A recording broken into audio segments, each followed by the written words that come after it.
Yeah. They talk, we testify. They scroll, we sanctify. They bait for clicks, I build for freedom. They pander to crowds, I speak to the kingdom. This ain't gossip, this gospel. Ain't a brand, it's a mantle. This ain't performance, it's posture. Anointing over algorithm, I'm not like them imposters. I don't do fake deep, I break yokes. I don't chase viral, I chase hope. I ain't got trends, I got truth. I ain't running from culture, I bring the proof. Wide open, we build different. Cut from cloth, they don't even stitch with. Say it raw, say it real, say it righteous. Say the name Yeshua like we not lifeless. Yeah. Wide open, we don't do safe. We don't bow down, we don't placate. We lay hands and we lay lines. This ain't rap, this redemption in rhyme. Hey, man. Ladies and gentlemen, it's Tuesday. It's Tuesday. It's Tuesday. It's Tuesday. It's Tuesday. It's Tuesday. Why am I throwing up this tooth? Why am I throwing up this tooth? Wait a minute, Tim. Ain't that a deuce? Why are you throwing up this tooth? Cause it's September tooth. Cause it's September tooth. Cause it's September tooth. Cause it's September 2nd. September 2nd, 2025. Bienvenidos.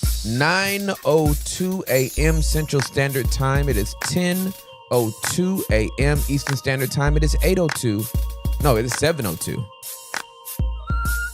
Pacific Standard Time. And to everybody all around the world, bienvenidos a todos. Es abierto completamente. Con Tim Ross, Héctor Alejandro Guerrero y Derek Israel Santiago y Juliana Buendía Karlovich y Jacobo Everett. Major bone to pick with you, brother. Ooh, major. Oh, let me hit my cowboy intro. Ooh, okay. You about to You know I about to love you. sea walk? You know I love you. Okay. I can't sea walk. Okay. OC walk for the Lord, huh? OC? Oak Cliff. Okay. Oh. You can OC Cliff walk? There's no Oak Cliff walk. We But can make Can we one make up. it? Yeah. yeah, we can make it. Okay. It's more But like it's like a mime. Like I'm in a box. Like this is it. So Major bone to pick with me. major. Wow. Major. The whole All friendship's caps. falling apart. Yeah, that sounds Oh, man. all caps. You always, Always. always, So always. Derek Israel, like big middle name, honoring his whole family. Where the heck happened to Alejandro? It's just Hector Guerrero now. I got deducted a point. I just got said deducted Alejandro. a point. No, Yes, I did. nope. Rewind it, bro. This is 3 times this has happened now. No, it's not. Dude, I did not hear it, Alejandro. I literally just said it right now. First lie of the day. Dude, rewind it. I can't rewind it. We're live. When after the show, Okay. I did not say Hector Guerrero. I said Hector Alejandro Guerrero. But what I'm gonna do, I'm gonna forgive you before everyone. I let it go. And we'll Maybe they heard it. and we can move on. I got a major bone to pick with you. You always do this, Tim. Always. Maybe I did. I don't know. Throw me a bone, Jack. Bro, But when bro be but keeping when we tabs in the but chat. when we sign off, I always say Alejandro. Really? Yeah, I man. don't think so, brother. I do, bro. But like I said, and I'll let it go. That's good. I'm on Play good. the one from Friday. Huh? Right now? Yes, play No, the end. It'll interrupt the show. I'm not gonna do that. No. Play. Yeah, you can pull up the YouTube. I'm not gonna do from that. Friday. He said I'm not gonna do You that. said I always, and you said at least 3 times. Let's go back to Thursday since it's an always. All right. The Lord is good. Actually, you never really introduce us in the morning. Like No, this never is in the first morning. Time I feel like Yeah.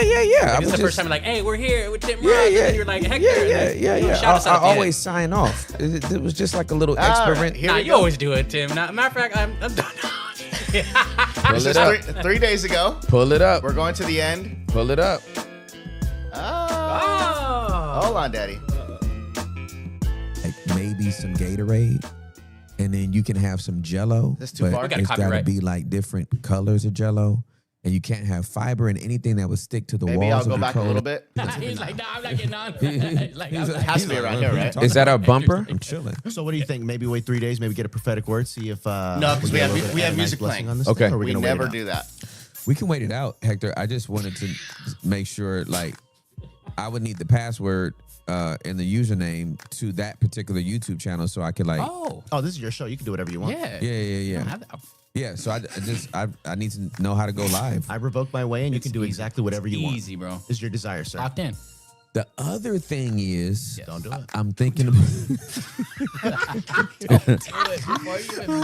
it's the preemptive. Don't do it.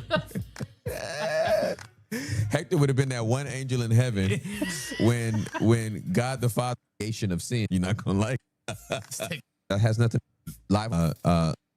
Yeah, that's true. Yeah, we're gonna get there, folks. Forgive our audio files. That's too early. I just got a little nervous. I saw her. Oh, She- there it there it is. is. I just got scared. I just want to make sure that I'm honoring the wife. She came in with the blade and the whole thing. I got nervous. I immediately clicked the outro song. Okay, now you can hit it. Now hit it. Child. Okay. This is the music. All right, folks. Here we go. All right, man. Ladies and gentlemen, I hope y'all have a great weekend. I just want to know what you're gonna say So after grateful this. that all of y'all were here. I am Timothy Charles Ross. That is Hector Alejandro Guerrero. Damn it. This is Derek Damn it! Israel Santiago. Damn it! What a nightmare! This is the hole I fell into this morning. We just got here. You the one fell into. Oh, You man. dug the hole. I You just- dug the hole. I just came off sabbatical. It was Labor Day yesterday. I've rested. I'm relaxed. and thought I didn't say your middle name. Oh, I wanted a bone to pick, and it was preemptively Major wrong. bone to pick. Oh, That blown still had flesh on it, and it was before- still connected to Oh. a live person. had a nervous system. I just repent to you, repent to the chat, and I let it go. Yeah, let's see. You picked it up, you put it down. Amen. That's all we can do nowadays is pick stuff up and put it down. My God. Hey, speaking of picking stuff up and not putting it down, please let's go to the story that you sent me Oh, man. that has to do with a certain individual What a whose nightmare. OCD is so off the chain that it should come with an immediate restraining order. A nightmare. An Arizona woman sent 159,000. I'm going to go slower, ladies and gentlemen. An Arizona woman sent 159,000 texts to a man she met on a dating site. That's a lot. What a nightmare. A Phoenix woman accused of stalking a man, you think, met on a dating site and sending him more than 65,000 text messages, apparently sent more than twice that many. Double down. Jacqueline sent a man more than 159,000 text messages, some of which were threatening. My God, who got through all of those? Shastemeyer. Over the course of nearly 10 months. According to police records, the Arizona Republic obtained via a public records request. The two went on a single date. Oh, wow. One date. What a nightmare. The man, whose name has not been released, called the police after he found Jacqueline parked outside his home in July 2017. Paradise Valley officers escorted her off his property, and that's when police say Jacqueline began threatening the man. One text said, I'd make sushi out of your kidneys and chopsticks out of your hand bones. Man, that's pretty. imagination. Hey, Great that's pretty specific. That's pretty Pretty gnarly. specific. Hey, go back up. I don't listen. I don't condone this, and this is a unique threat. Like, this is a threat you never forget for the rest of your life. You know what I mean? It's like, I'm not gonna kill you. I'm gonna key your car. Yeah. I'm gonna slice your tires. Terrifying. I'd make sushi out of your kidneys Terrifying. That's an internal organ. That's difficult to get out of your body. and chopsticks out of your hand bones. Which hand? Left or right? No, just kidding. So this woman is gonna eat. First of all, not just like, we're not talking about like Jeffrey Dahmer. We talking about like, I'm gonna get your kidneys out, but then I'm gonna prepare it. I don't want to just eat your kidneys. I want to have sushi. I'm gonna get some rice and some wasabi. Like, you gotta slow down, bro. Appreciate it. She about to get some rice, some white rice, boil that. She about to get some wasabi, some seaweed. Then she's gonna meticulously take the kidneys and roll it up. You know what I'm saying? Into the ball. And then the chopsticks is the hand bones. Because you know the hand bone is connected to the wrist bone, and the wrist bone is connected to the Sushi bone? No, just kidding. sushi bone is murderous. All right, Jacqueline, in April of 18, was arrested for trespassing inside his home Oh. while he was out of the country. She has pleaded not guilty to charges of stalking and criminal trespassing. Her trial was scheduled to begin February the 5th. Have you ever dealt with a stalker or somebody very obsessed with you romantically? One time. Ooh, please tell. It was one time, way before I was saved. And here's the thing, man. You would think one would be flattered, but one is not. One is not flattered when it's like obsessive and it starts to become like, where you at? Where you been? How come you didn't call me back? It's me. Don't you see me right now? I came to the club to see you. Why'd you leave? How come you wasn't around me? That's not cute. That's not cute. That's not cute. Yeah. So. Scary. Where we scare we. where we scare we. All right.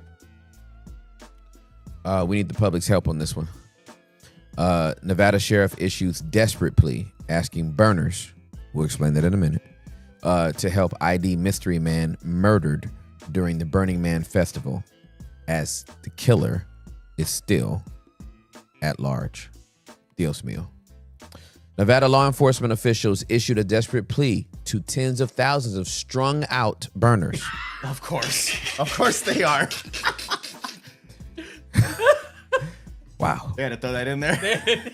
Wow. They wanted you to know. It's invite only too, so. Sorry. For help identifying a mystery man found dead in a pool of blood Saturday night as they try to narrow their search for the still at large killer. With Burning Man set to conclude on Monday night, investigators' window to probe any witnesses among the massive crowd is quickly closing. At this time, no information is too small to disregard, so do not hesitate to contact my office. Pershing County Sheriff Jerry Allen pleaded. The unidentified man's body was found around 9 p.m. Saturday night, right as the human-shaped effigy that gives the raucous festival its name was torched. Authorities said the victim was between 35 and 40 years old, with short brown hair and facial hair,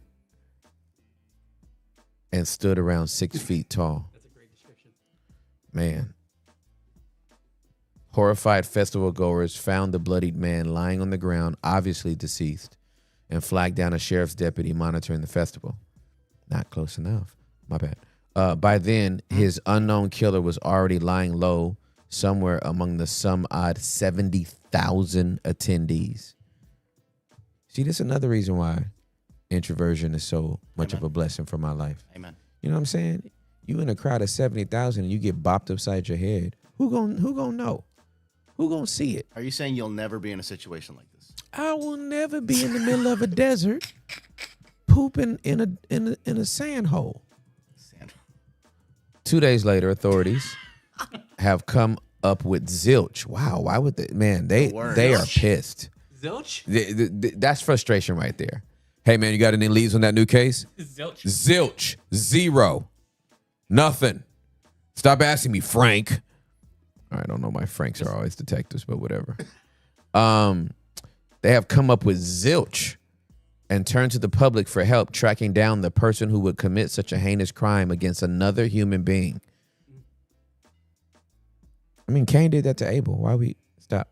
A perimeter, not dismissing it, not right, diminishing it. I'm just saying, who could commit such a heinous crime? What have y'all forgot about slavery and the Holocaust and genocide and Right. all the sides? Stop playing. Okay. A perimeter still stands around the area where the man's body was found in Black Rock City. That's not a city you want to chill in. the grounds where the festival is held, but cops are quickly running out of time as burners leave the desert and head home. Can you imagine somebody like bopped somebody on the head, killed him, and then was like, man, let's party. Just went to party. The Burning Man Project, which organizes the annual Palooza, is cooperating with authorities and encourage all other burners to do the same. The Pershing County Sheriff's Office will be the primary source of further information. If you are in Black Rock City, do not interfere with law enforcement activity, the Festival Association said in a statement. Burning Man started in 1987 in San Francisco before moving to Black Rock Desert in Nevada in 1990. From San Francisco to Nevada, wow. The week-long bonanza originally started as a celebration of artistic self-expression and counterculture, but became more notorious for its association with hippie culture and psychedelic drugs. In recent years, though, it's been overwhelmed by the richest of the rich and young influencers looking to throw caution to the wind. More than 1,000 injuries are typically reported by the end of the festival each year, on top of a swath of other bizarre happenings. Before this year's celebration even began, authorities had their hands full arresting miscreants trying to sneak drugs into Black Rock City. Then a dust storm swept through the grounds and upended many camps alongside the famed Orgy Dome near the very start of the celebrations. That sounds disease infected. My God, out of Zion today. Last Wednesday, a couple who didn't know they were even expecting welcomed a baby girl inside the mud-caked camper. The newborn, named Aurora, was quickly transported to a nearby hospital and placed in the NICU, where she'll recuperate until she's ready to go home. Wait. Go back. A couple who didn't know they were even expecting? Weird. Yeah, I don't like the burners. I don't want to be around the burners. Who's pregnant and didn't know it? Are they lying? I'm not saying they lying. I'm just saying, who's pregnant and didn't know it? Who's pregnant enough to go have a baby but didn't know it? What is this? Tickets are live now. This is Oh. for the RSVP. I thought this was a news article. I was like, who's doing a news You're like, article oh on God. us? Oh, tickets are live now, September 19th. Oh my God. Excited? I am excited. 17 days away, ladies and gentlemen, from 9 to 12 p.m. We are going live with our We are going live with our wide open stream. It's going to be at Casa de Vegano a las 9 de la mañana a las 12 de la tarde, medianoche. I'm excited about that. Free food, but you got to RSVP. Hey, free food, but you got to RSVP. Hey, free food, but RSVP. Hey, free food, but RSVP. That's gonna be a little dandy time. I'm really looking forward to it. Now, everybody should know and understand that that's the week that I get back from Malaysia. So just so everybody knows, once again, this is a 2-day week for us, okay? We are here today and we are here tomorrow. And then I'm not going to be back until probably the 17th.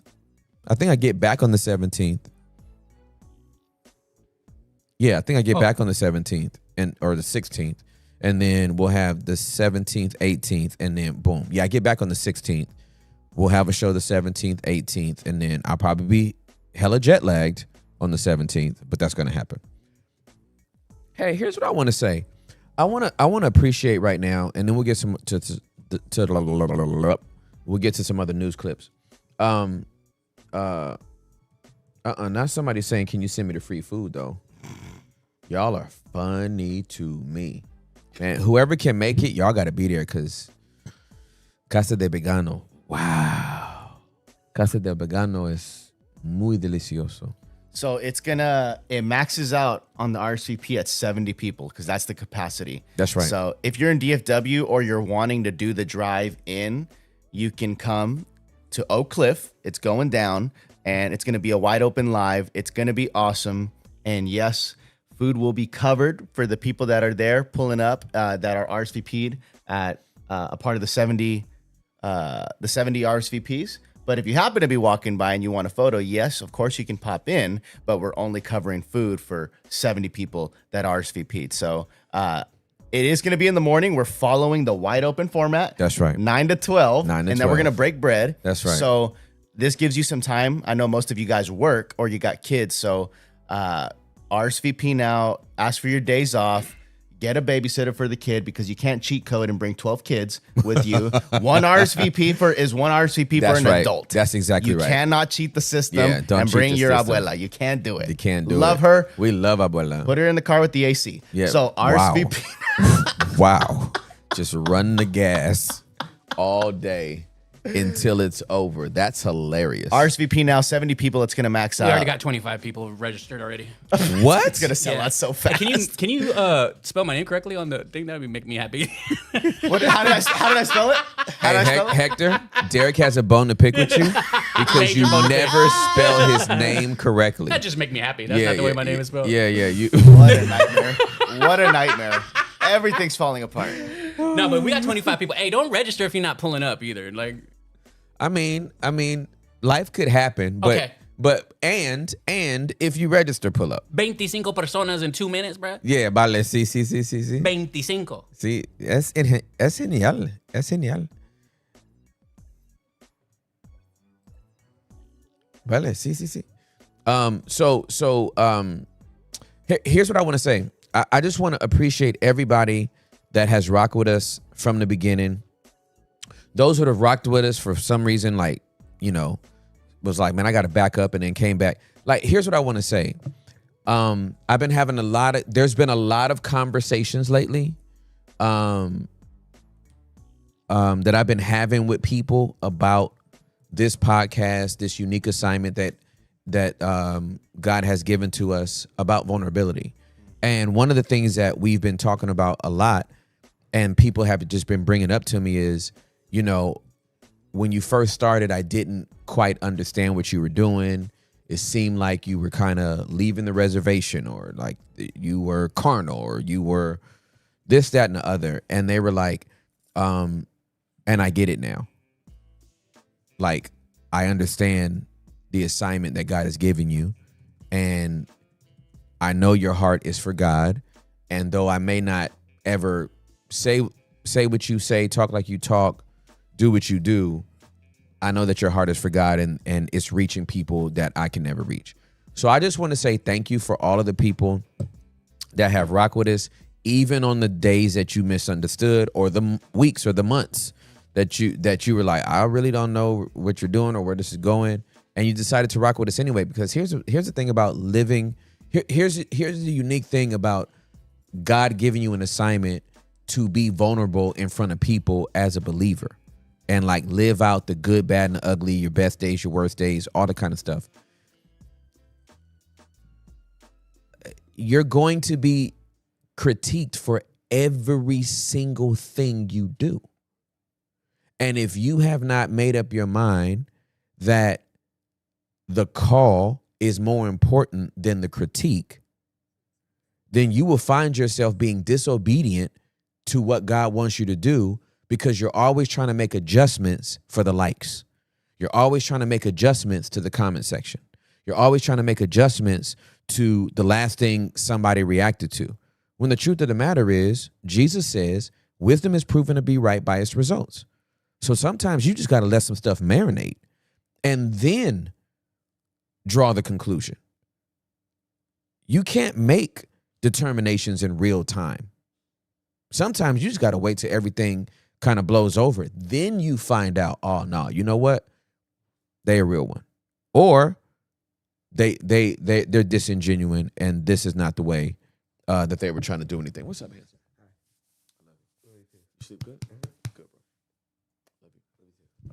So All I'm saying is thank you to all of those that have rocked with us, and even on the days that it seemed kind of maybe confusing, or I felt I was, you experienced me in a way that you misunderstood, or that you were just genuinely like concerned about, like I don't know what he's doing. Thank you for rocking with us anyway, because like it's just interesting after being out here a little over 3 years now. People are literally like, oh, bro, I get you. I really didn't understand you, but now I get you. I'm like, thank you. This is all I was trying to tell people. So, anyway, I just wanted to say I appreciate y'all. I do not take y'all for granted at all. Amen. Micah Parsons, my.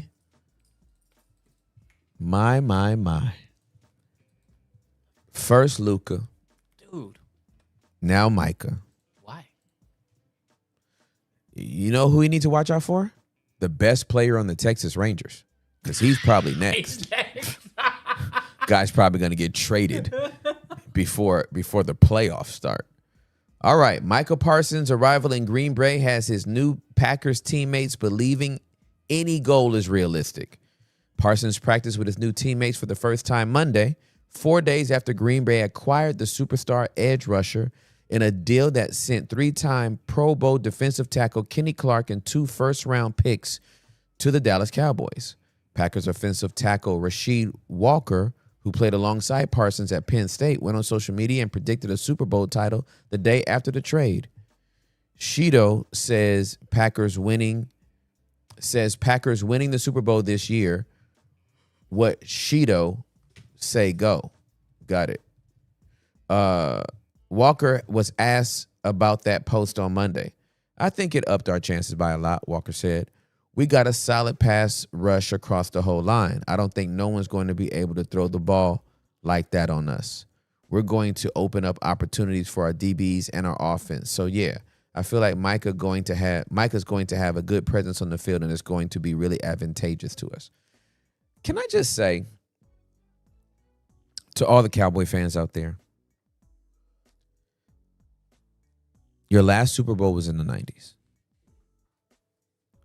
Jerry Jones is the greatest salesman of all time. The Cowboys are the most valuable sports franchise in the United States of America. But I'm telling you, he got the spirit of Al Davis all over him. There's no rings being won while Jerry is the owner. There's a reason why y'all haven't won since the 90s. Jerry is a control freak. Jerry is a narcissist. Jerry is full of himself. Jerry doesn't care about nothing except his name and the Cowboys' name and keeping it in people's mouth. Yes, you're going to sell out your stadium. You have very devoted, loyal Cowboys fans. But this man has had the talent. He's had the coaches. And he runs everybody off. And there's nothing bright about the Cowboys' future as long as Jerry Jones is the owner of the Dallas Cowboys. You heard it here first. I said it and I meant it. I'm going to look in this camera without blinking and tell you, Jerry Jones will not win a Super Bowl for Dallas. The end. It's not happening. Pain. Are you a Cowboys fan? Huh? Are you a Cowboys fan? No, it's just pure depression. Yep. But you know what I like? What do you like? I like sometimes when like my mom, she'll work for someone like has a fancy house because she's like a maid. But sometimes they'll throw us a bone and you get like a free ticket and I can go have like half a burger. Oh, for and sure. get a little bit of AC. Yeah. Nice cushioned seat with a towel. Yeah, man. Happens every couple years. You know what I'm saying? Yeah, for sure. But that's about it, brother. Yeah. That's how much of a fan I am. And they always lose. They always lose, dude. Hey, RT Jr. said, Cowboys fan for life. I don't pay attention to the business side. Honestly, if they never win another game, I'm riding still. And that's what a diehard fan is supposed to do. I'm a Raiders fan. We haven't won anything in even longer than the Cowboys. Why would they trade him to their division rival? It's just weird. It's weird. It doesn't make sense. It's just Jerry doing what Jerry does. But I'm confused. So Jerry owns the Cowboys. That's his business. Like he owns them, and He's a billionaire with a B. But he has the right to adjust players and all that. He's the CEO of the franchise. Really? Because he's the owner and general manager. Oh. That's what I'm saying. He's a control freak. He put himself in that position. Of course he did. Absolutely. But did he play football? Or is it just like a rich guy that's like, let's get rid of this guy, let's buy that guy? Let's buy that guy. I think maybe he played in college. Maybe. I would maybe I don't know. Because to me, as a business guy, if I'm that rich, I'm gonna go hire the best coaches on the planet, the smartest GM on the planet, and y'all figure it out. You make me the best team. I don't want to be involved. Jerry does. That's crazy to me. That makes like no sense to me. It doesn't make any sense. It shouldn't make any sense. It shan't make any sense. If you got all that money, bro, you can't. What are we even doing? It's so crazy. Right? It makes no sense. It's a nightmare. But you get a free towel when you go to the game. You do get a free towel when you go to the game. Do you? Yeah, you get Every time? You get a little cowboy towel. Oh. He did play at the University of Arkansas. Booyah. Yeah, he played at the University of Arkansas. Then he got into business and It all fell apart. It all fell apart. He's successful in terms of business. Oh, dude, he's the greatest salesman of all time. That's what I'm telling you. I mean, greatest salesman of all time. Keeps that place full. You know, pumps up the hopes of Cowboy fans every single year. We've made, thinks that every move he has made is the smartest move of all time. He said trading for the defensive tackle that he got, who's a 3-time Pro Bowler, he's not a chump, and 2 first-round picks in two different years. He thinks he's Nico Harrison. We have 9 tickets left, folks. That's Casa it? del Vegano. There's only 9 tickets left. Oh my gosh. 61 out of 70. Pull up. You can't bring grandma unless she RSVP'd. Get the kid a babysitter. 9 tickets left. 9 tickets left. My Lord. It's going down. Y'all really trying to come to this thing. Now, listen, Tim is kind, loving, has the gift of encouragement, faith. Would you say prophetic? You got a little prophetic in there for sure? Healing? Maybe. Healing? None of those superpowers? I don't know. Little coat hitter? You know what I'm saying? Tim is humble and kind is what I'm Coat saying. hitter is crazy. Dude, I want to get hit one day. I want one of y'all to vlog it. Okay, so since Tim is humble and kind, I will say it. He feels compelled or led to pay for the lunch. Obviously, that's going to be a hefty bill. Okay, so if y'all are down, $5. if you want to give $5 or more, you can donate. There is the link in the description if you want to donate what we're doing. We want to bless you guys. It's going to be super dope. We want to break bread with y'all. We're going to cover everybody. It's a free ticket and a free meal. But if you want to donate, it would be pretty dope. Okay, love you guys. That's about it. But I got to get hit. $5. You trying to get hit with that jacket, dude? Like for real. And I was asking last time when Juliet was on it, she gave me that mom eye. She was like, "Oh, you're just gonna blaspheme the Holy Spirit right now." I said, "Oh man, I didn't mean to do that, but I definitely do want to get hit. I'll just say that for the record right now. I want to get hit by two jackets, dude. 2 jackets, dude. That's really funny. I want to get hit by 2 jackets. 2 jackets, same time, at the same. And then when I lay down, I want to get hit again. You trying to stay out? Go down and stay down. Hey, okay. Hero Dad describes moment he rescued boy who wandered onto Hershey Park ride 100 feet in the air. Did you see the video? I have not seen the video. We can read through this, or do you want to watch the video? I want to watch the video. Okay. I want to watch the video. Pull this video up. What are we doing? Dude, it's so scary. What is happening? It's bad. The kid's good, but it's Terrifying. Hey, this gives new meaning to don't let your kids wander around. Bruh. Are you kidding me right now? I thought you were gonna say new meaning to amusement park. I was like, No. And Hershey Park's a nice park in Pennsylvania. It's very cute. I didn't even know it existed. It's full a of real, chocolate. It's a real place. There's a lot of chocolate there. Different brands. A lot of fat people. All right.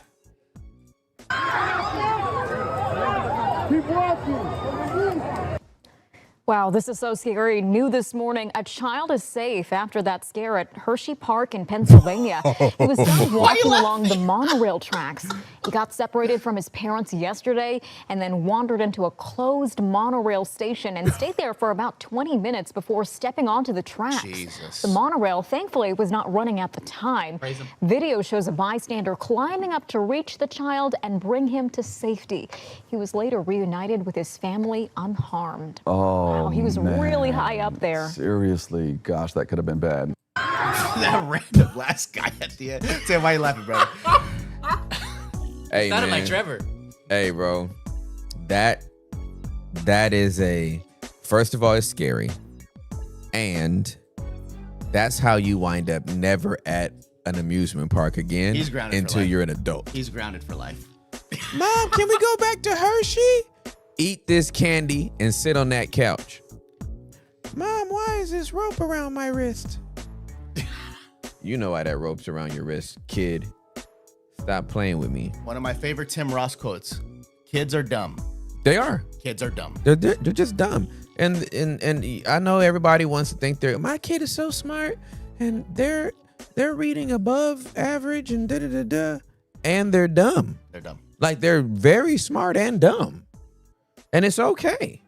3 tickets left for Casa del Vegano. Sign up now. That's all it is. What is this crazy, bro? Increíble. Casa de Vegano. Casa del Vegano in the OC. Dude, do you know, Tim, I passed by there. That place is about 6 minutes from where I grew up my whole life. Are you serious? My parents still live in the same crib in Oak Cliff, lived there for many years, grew up there 19 years. Yeah, that's a nice area now. They're doing a lot of love in Jefferson Street. Yeah, that's dope. It's cute. That's dope. Hey, bro, that place is so. Any recommendations? Yeah, what do you For get? the people that are going, what should we be looking out for? Well, I'm looking at the menu right now. I'm gonna pull it right? up, too. Yeah. So the birria, brisket, and chili nachos. That's what I had the first time. Yo, I usually finish everything. I couldn't even finish it. Wait, birria and chicken nachos, and it's a vegan spot, so it's Yeah. not real meat. Yeah, the chicken is made with jackfruit. Bro, it's going down. It's, man, when I tell you your life is about to be blessed. Hey, why don't we do this? Do y'all have to like cut out right at 12? What are you talking about? Do y'all have to like Today? leave right at 12? Today? Yeah. Here's the reason I'm asking. Maybe I can get Abby to bang down there. They open at 11:30. So she could have an order in and then bring it back to us. She'd probably be back here around 12:30. We could just eat it. Let me double check. Yeah, double check. I'm just saying. Look at all this glory. Thing. Look at all this glory you guys are gonna have. Yo, Hey, the nachos are. I dream about them. Like I don't even eat at 12:30, and I would change my eating for the whole day. I was thinking about that. I was like, he doesn't Ask eat me till if I 4 care. o'clock. Yeah. Ask me if I care. Got 3 tickets left, folks. Dios mío. Okay. Garlic carne asada, Whoa. tacos. Bruh. See. And then, they got the ramen today, my boys. They want the ramen. The birria ramen, they've been out. The birria ramen. Vale. Okay, smooth. Yep, I'm about to. Small bites. Soup and salad. It looks amazing. Soup and salad. 3 tickets left. Sopa. I'm gonna ask her real quick. Hey, look at the menu real quick. Tell me what you want. I'm getting the boys the ramen, and then I'll get Mummy something, and then let me see if Abby.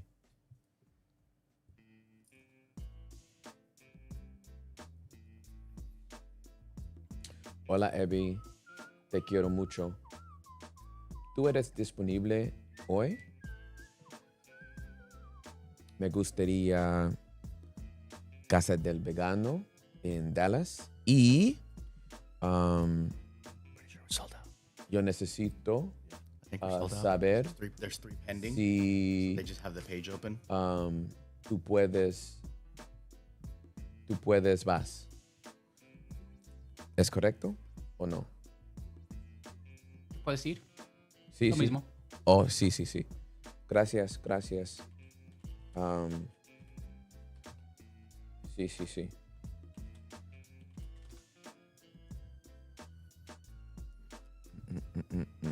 Yeah. If she can pull it off, that's going to be amazing. All right, I'm pretty sure we're sold out.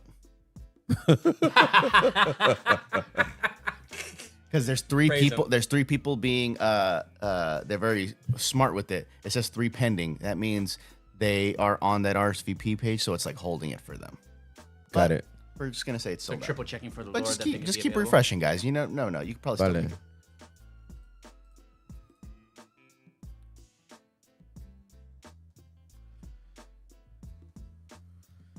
Let's see. Estaría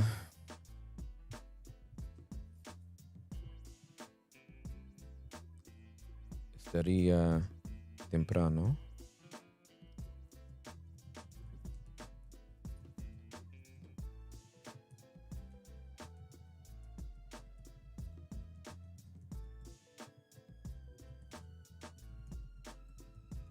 Vale, sí, sí. Estaría temprano porque este lugar es en Dallas.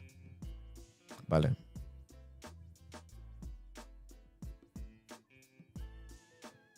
All right, y'all looking at the menu? I'm looking right now. Yeah. Oh, yeah. God is good. It's that Barry White. I'm giving y'all that Barry White right The now. Lord. Oh, yeah. Oh, yeah. Yo, can you send me the link to the menu that you're looking at? Because you were mentioning some items that I don't see on this menu. I don't know if I'm tripping. Un momento, Muy amable, gracias. por favor.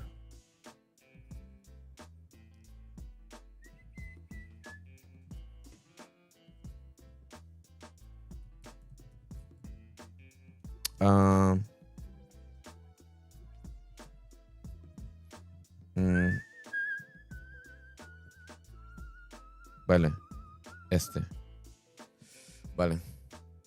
All right, everybody. Do we have any? Okay, that food looks so good. God is good. No. Sad. Oh, that. Sad, Yeah, dude, yeah. sad, No, bro. we got to hit this though. We got to hit that one though. This thing cooked me. Oh, okay. Lord help me. Boy dies after being shot in door knocking prank gone wrong. The prank appeared to be inspired by a social media trend. First of all, it ain't a social media trend. We have been doorbell ditching since the 80s. Knock knock jam. Yeah. There were so many names for it. Not what was yours? Knock knock jam. Knock knock jam. Yeah. Where we come from, it was called nigga knock. Nigga knock. You know what I'm saying? That's the only one I know. We nigga knock. You know what I'm saying? So, an 11-year-old Texas boy has died after being shot in the back. Okay, that dude's going to jail. Whoever this is. An 11-year-old Texas boy has died after being shot in the back while he allegedly attempted a door knocking prank on a neighbor. The shooting unfolded at 10:55 p.m. on Saturday at a home in southeast Houston. The child, who police initially said was 10 years old, was pronounced dead at the hospital on Sunday, according to a statement released by police. The boy's name was being withheld by police pending an autopsy. Officers were told the male was ringing doorbells of homes in the area and running away. A witness stated the male was running from a house after ringing the doorbell just prior to suffering a gunshot wound. One person detained for questioning has been released, but was detained again as a possible suspect in the shooting after police were notified around 2 p.m. local time on Sunday that the child had died.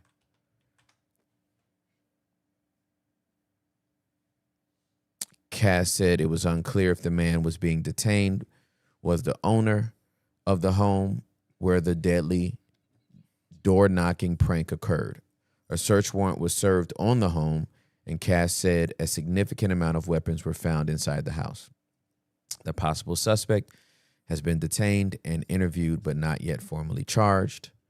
Cass said the victim, who lived about a block away, was running away from the house with at least 2 friends when a witness saw a man exit the home with what appeared to be a handgun and fired multiple rounds in their direction. He's going to jail. Why? He's going to jail. After being hit in the back, the victim ran about a block before collapsing in the street. We know that to be the truth. That adrenaline will keep you going. The prank allegedly committed in Houston is similar to what's being dubbed the door kicking challenge, a national trend based on an old prank called Ding Dong Ditch, in which groups of kids record videos of themselves kicking and banging on doors of homes and apartments before running away and then posting the videos on social media platforms such as TikTok. Aren't you glad we didn't have this when we were growing up? In July, a 58-year-old Texas homeowner was arrested and charged with aggravated assault when he allegedly fired multiple rounds at a vehicle fleeing his home in Frisco after someone banged on the front door. The driver of the car that was shot at around 10:50 p.m. on July 28th. Oh, the driver of that car that was shot at around 10:50 p.m. on July 28th, and 2 passengers contacted police to file a complaint, showing officers 3 bullet holes in the vehicle. Okay, a couple of things. As a responsible gun owner, that dude needs to be charged with aggravated assault, the driver, the person that shot out the car. And the dude that shot this kid, it's murder. I don't know what degree of murder it is. It's murder, and he needs to do time. Because you only discharge your weapon when your life or the life of someone around you is in imminent threat of danger. Not someone running away from your location. Right. Okay, be mad that they knocked on the door. You can't even brandish a firearm though. Like that's wrong all the way around. It's not a part of what is constitutional. So these people need to these are the type of people that don't need firearms. Real talk. Like if you're gonna have a firearm, you gotta have some discipline, and you gotta have some situational awareness, and you have to have some discretion. Like all that is like really, really important. Okay. The other thing is perhaps we need to stop playing ding door ditch. Like,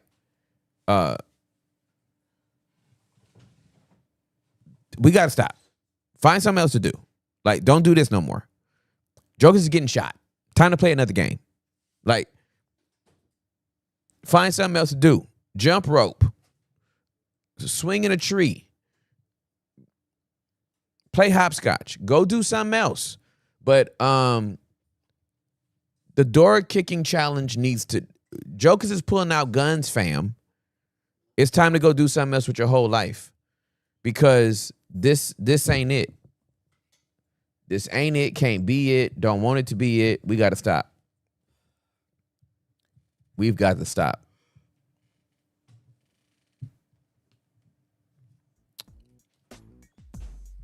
Like, make sure your house is secure, but don't be shooting people running away from your crib, man. That's just crazy, dude.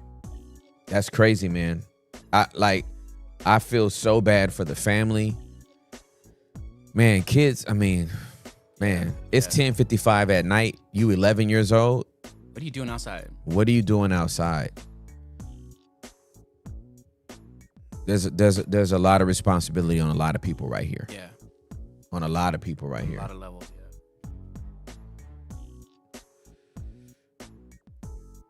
Oh man, that thing hurts. I know, I'm a Papa Bear too. Like, I think about my entrances, like safety. I got 3 girls at the crib, you know what I mean? So I'm like thinking about how I would protect. And if someone came and kicked my door, I definitely would be tripping. I check the cameras first, and then I'm coming out and I'm making sure that my property is secure.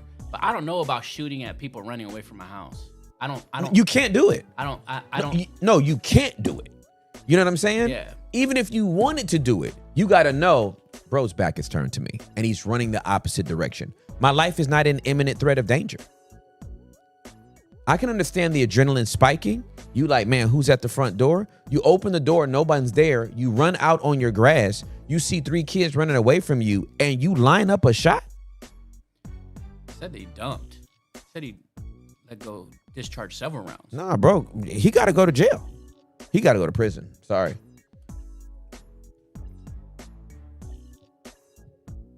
Ew.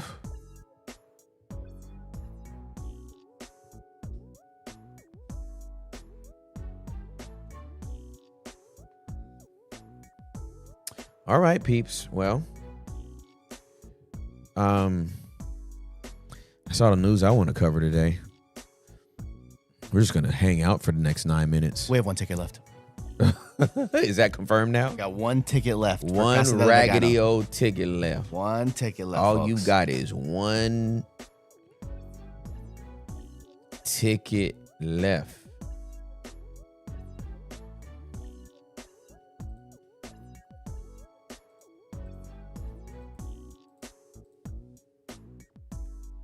So difficult to find like uplifting, happy news. Bro, I'd be like, I don't even want to send this one.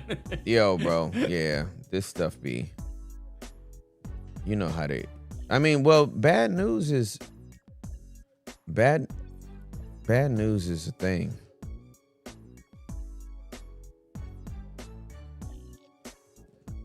Increíble. Increíble.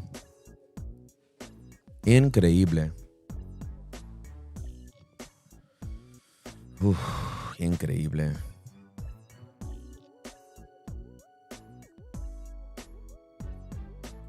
Anyway, I was in Scottsdale this weekend. Oh. Because I went to go record some pods with Preston. Let me tell you something. When he and I sit down and talk, man, it be getting oily. Field trip. It be getting oily. It be getting oily.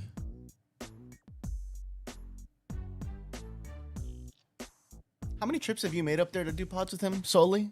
And you're not preaching? Dude, I've gone up there to do more pods than I've preached for him. And he's only come here once. We got a bone to pick. Mm. Get him This on is the a phone. big one. Man, you got beef today. I'm just saying, brother. Roast beef. No, I got Hector's back. Mr. too. Beef, We tripping Chicago. down. Man. I'm just double checking. You want to call him in real quick? Arby's. Ew. I don't want to call him in. He's fine. All right. Dang, Just dude. saying, a lot of miles. He just came back off sabbatical, man. He's ready. A lot He's of right. miles. It's just so petty. A lot of Pick him miles. up right now. Ask him what he wants from Casa de Vegano. He could actually make it on time. Dude. He comes right now. Dude, we need that leaders cut wide open vibes. All right. Hey, I'm like really proud of myself right now. Cause, you know, holding it down, we talking, vibing, but I'm texting Abby in Spanish. Solamente en español. español. Like my brain is like, some stuff is clicking for me to be able to do that. I'm pretty happy about it. I've started to write every day. It's one of my protocols for my Spanish immersion, my forced immersion, is you have to write every day. And so you just got to write like a little journal entry in Spanish or whatever. Claro. And so it's helping. So, do you want to text Preston in Spanish and ask him if he wants to come? Nope. Damn. Not happening. But I love you though. 1 ticket left. Still one ticket left. All right, did you look at the menu? Yeah. What would you get? Ooh, I was thinking about the carne asada tacos. Okay. So that way I can have something the day of, like separate. Yeah, for sure. So garlic carne Carne asada tacos. Yep. asada tacos. And I think I'll save the nachos for the day of, so that way the chips ain't getting. Chips are fresh. Listen. I don't care when they get here. I'm grubbing. Really? Oh, dude. You gonna do the chips? Heck yeah. You can't have one. Okay, wait. You got it. You got Hold it. on. You got to chew. Hold on. Hey, and they got a biscuit burrito, and chili nachos, and then they got steak nachos. Completely different flavor profile on those steak nachos. I know. I never seen like carne asada tacos and then garlic carne asada tacos. Hey, bro, get them. Bro, you gotta understand, ain't nothing you gonna get that's gonna be bad. Hector? Oh, it's looking like a pass for me, folks. Okay, no Not worries. today. Y'all have fun. No pasa nada. Live your best life. Locked in. Yep. I'll be at Arby's doing a food review. Man, I was about to say God bless you, but I can't even ask God to bless that. The Lord can't bless that. I mean, the Lord can bless anything and it'll be made holy, but I don't even want that for your life. Amen. One ticket left. I got to make sure that Berea is there for the boys. Yep, the Berea and ramen. I'm getting 2 of those for them. Berea ramen. 2.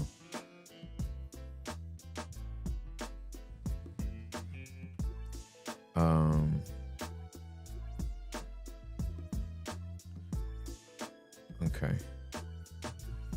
Sorry, y'all. Y'all just listening to me order food right now, but like, Seeing there's 2 options. There's a house steak and a Beyond steak. Like I don't even know what that means. You know what? I'm gonna try the house steak because if it's at the crib, because there's 2 options when you order the tacos. okay. So if you could put garlic on the carne asada tacos, if you could just put the house steak in parentheses, please. Por favor. Oh, for the okay. So Yeah. you want house steak? Yeah. Okay.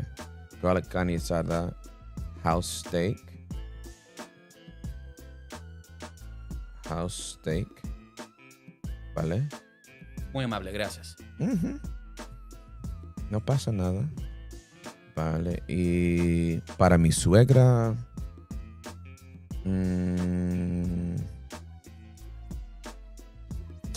Para mi suegra.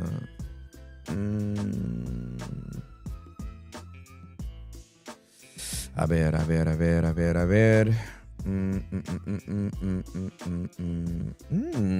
Black garlic fried rice. Black garlic fried rice with crispy vegan crab legs. Yeah, buddy.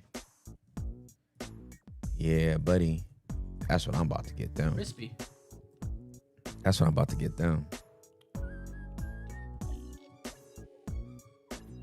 Ba-da-ba, ba-da-ba, boom, boom, boom. All right. All right, so I'm gonna do that. And then not at 9:58. What's popping? Okay. Oh, I'm so excited. I'm such a foodie. And now that being vegan, you're still a foodie. Right? You can't take that away from a person. I'm still a foodie. Oh, Noah got the chicken tacos before. And I know he'd probably want that again, but he don't know. He don't know that he wants this. Ooh, the beans, the rice. Large 6-layer dip and chips. Ooh. I was looking at that one too. I'm like, man, this is too much. Everything here is looking like a blessing. But that garlic fried rice for them, I think they're gonna go in on that. Small bites.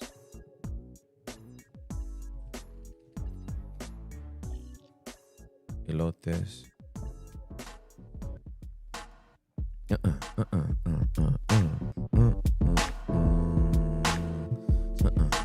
One chicken. Black garlic fried rice. Yeah, I'm gonna just copy and paste this one. Thank you, Apple, for letting me copy and paste. I'm gonna get 2 of those. Bang. Oh, look at the time. You hear this music? Go ahead and get into it wide open. These phone lines is wide open. All around the world, we wide open.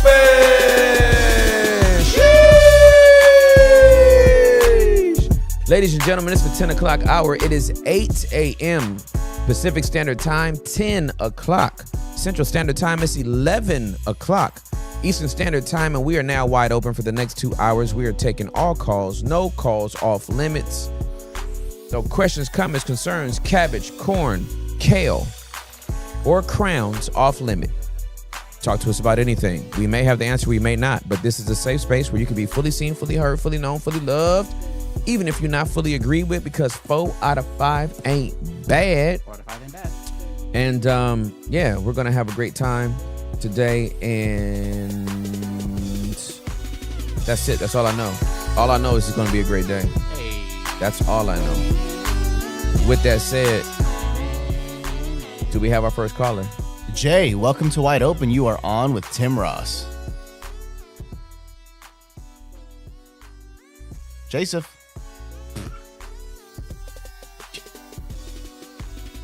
J-Bo.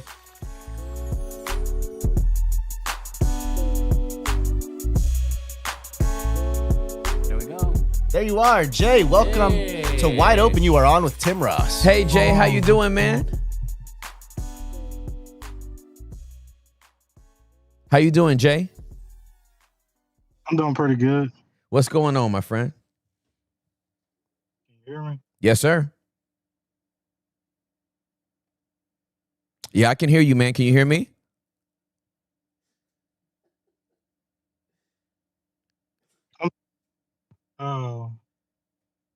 Yeah, I guess I want to discuss like relationships Yes, sir. to I'm a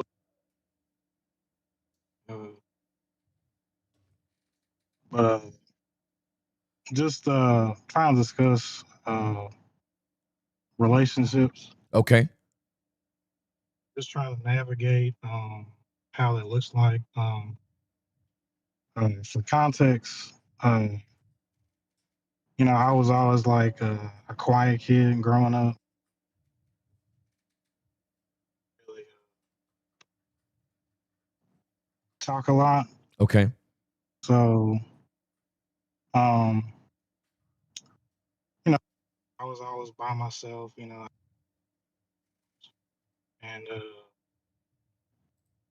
I think even just this year I've been trying to kind of branch out and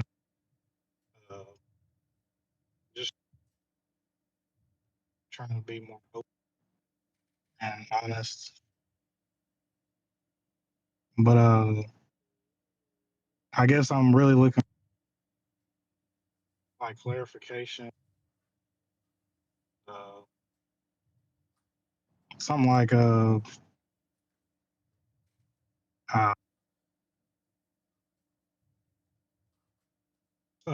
something like clarity and maybe a little bit of advice Okay. of how to be more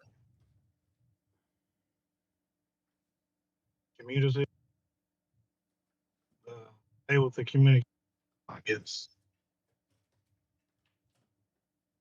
Okay. No worries. I appreciate you calling in. Would it be difficult for you to give me some context to the relationship, or just give me a scenario that you're currently struggling with in the relationship?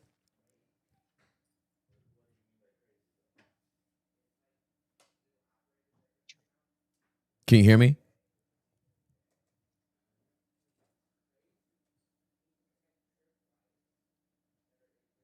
I think it froze. Yeah, he froze. I think he froze. Let me try to call him back. 1 second. Yeah, no worries. All right, let's see here. Boom, boom, Like, I commend him for even calling in. Yeah, Like he's being very brave. he's being very brave. Let's see. Let's try it one more time. My bad. I can work with that. You know what I'm saying? Somebody Absolutely. that's just trying. Yeah. I'm with that. Let's see. He might be in a bad zone. Jay. Yeah. Okay. Yeah, maybe we leave it off the video because it seems like your connectivity is kind of shoddy, but we can hear you clear now. Can you hear us?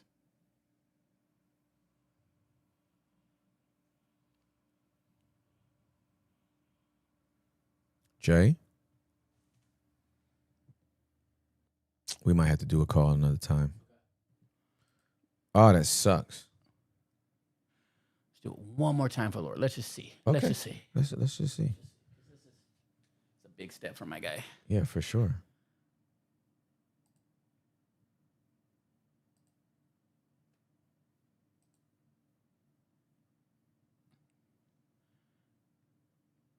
Jay, can you hear us? Alrighty. Nada. Nada. Vale. Okay. Vamos a, let's see. Sorry about that, guys. I hate when that happens. Yeah, same. I hate when that happens, but it does happen. Technology is not always reliable, especially on these little phones. But the fact that we could do all this stuff on our phones is Pretty crazy. It's crazy by itself. It's crazy. It's crazy. We're going to go to call number 2. Okay, cool. This caller wants to remain anonymous. No pasa nada.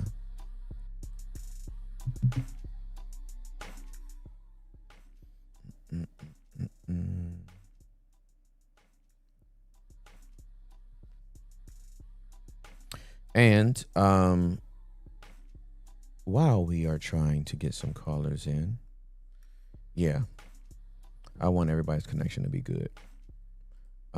But when it's not, you can only do what you can do, right?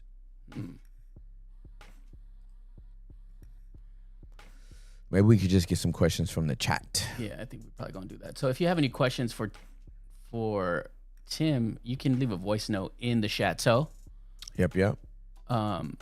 in the interim. Thank you guys in advance for your patience. All the audio files that are listening, we're having technical difficulties connecting with callers. Okay, let's see. Hello. Hi. Hi. Oh, okay, let me turn off the live. Okay, can you hear me? I can hear you. How you doing?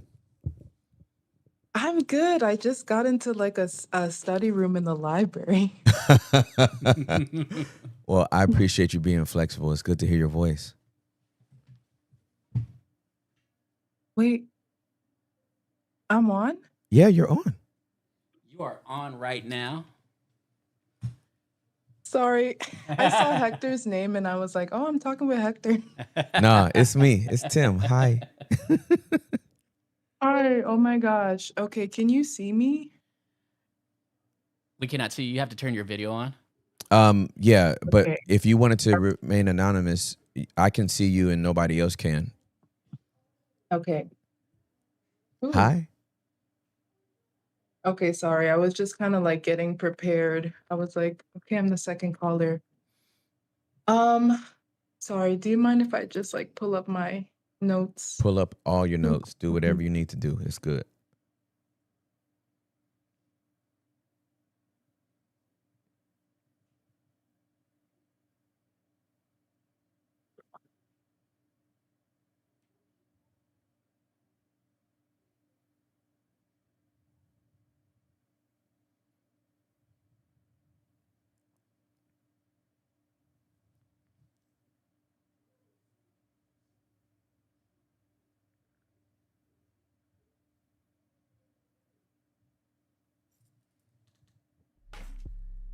Ooh, thank y'all for your patience. Oh no problem.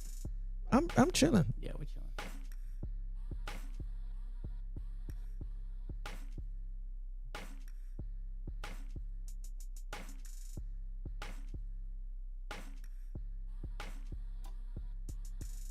Okay, well, I'm just gonna go off the dome because I don't want you guys to wait because I was gonna read my intro word for word. It's all But good. I just want to say, I think I'm crying, but It's okay. Take I your just time. want to thank you so much because when I found your podcast, I was in like a really dark place. And seeing your level of vulnerability felt like fresh air. It felt like a compass of like right and wrong. And when you're in toxicity and you don't know normal, like that was so important for me to see like a man being vulnerable. And when you told your story about your family, it was just really important to me. So I just want to say thank you so much. You're welcome so much. It's my pleasure. Thank you. Yeah. Oh, ChatGPT is still pulling up. Oh my God. Sorry. No worries.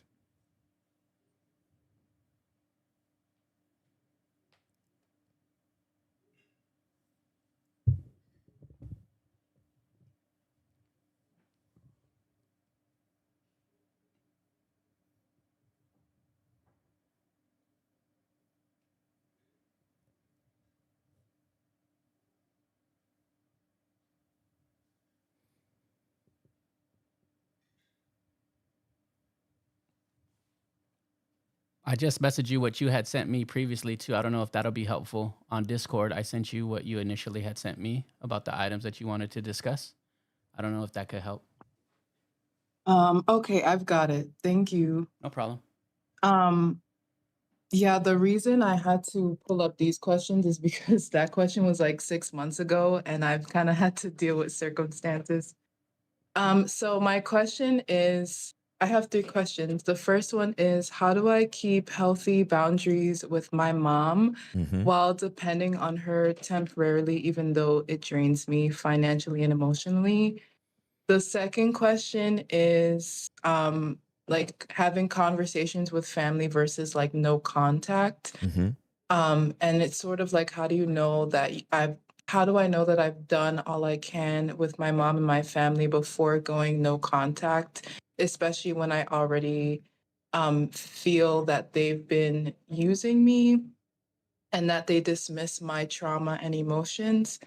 And then the third question is, um, do I stay in this toxic environment and like save up for stability, or is it wise to just like step in this new life before everything is like perfectly in place? Understood. Got you. Okay. Yeah. Let's go with number one first. Give me some more context around question one. Yes. Okay. I'm just gonna put my headphones in. That's fine. You're gonna- Yeah. yeah. I appreciate you being so flexible. You at the library, so you're chilling. People be calling from work and going outside and walking in the park and sitting in the car, and I don't take that for granted. All right, you can hear me? Okay. Good? Can you hear me? I sure can. Okay. Okay, so context. I grew up in Queens in domestic violence. My father was violent towards my mother. Oftentimes, I was the one like calling the police and trying to keep us safe. Mm-hmm. We went to some different shelters in Harlem, and we even went to Canada for a year because we have family there. I carried a lot as the oldest. I have two younger siblings. They are um, 7 years younger and 9 years younger. Um, my brother, who's 7 years younger, is high functioning autistic and has Asperger's and ADHD. Okay. So it was tough, and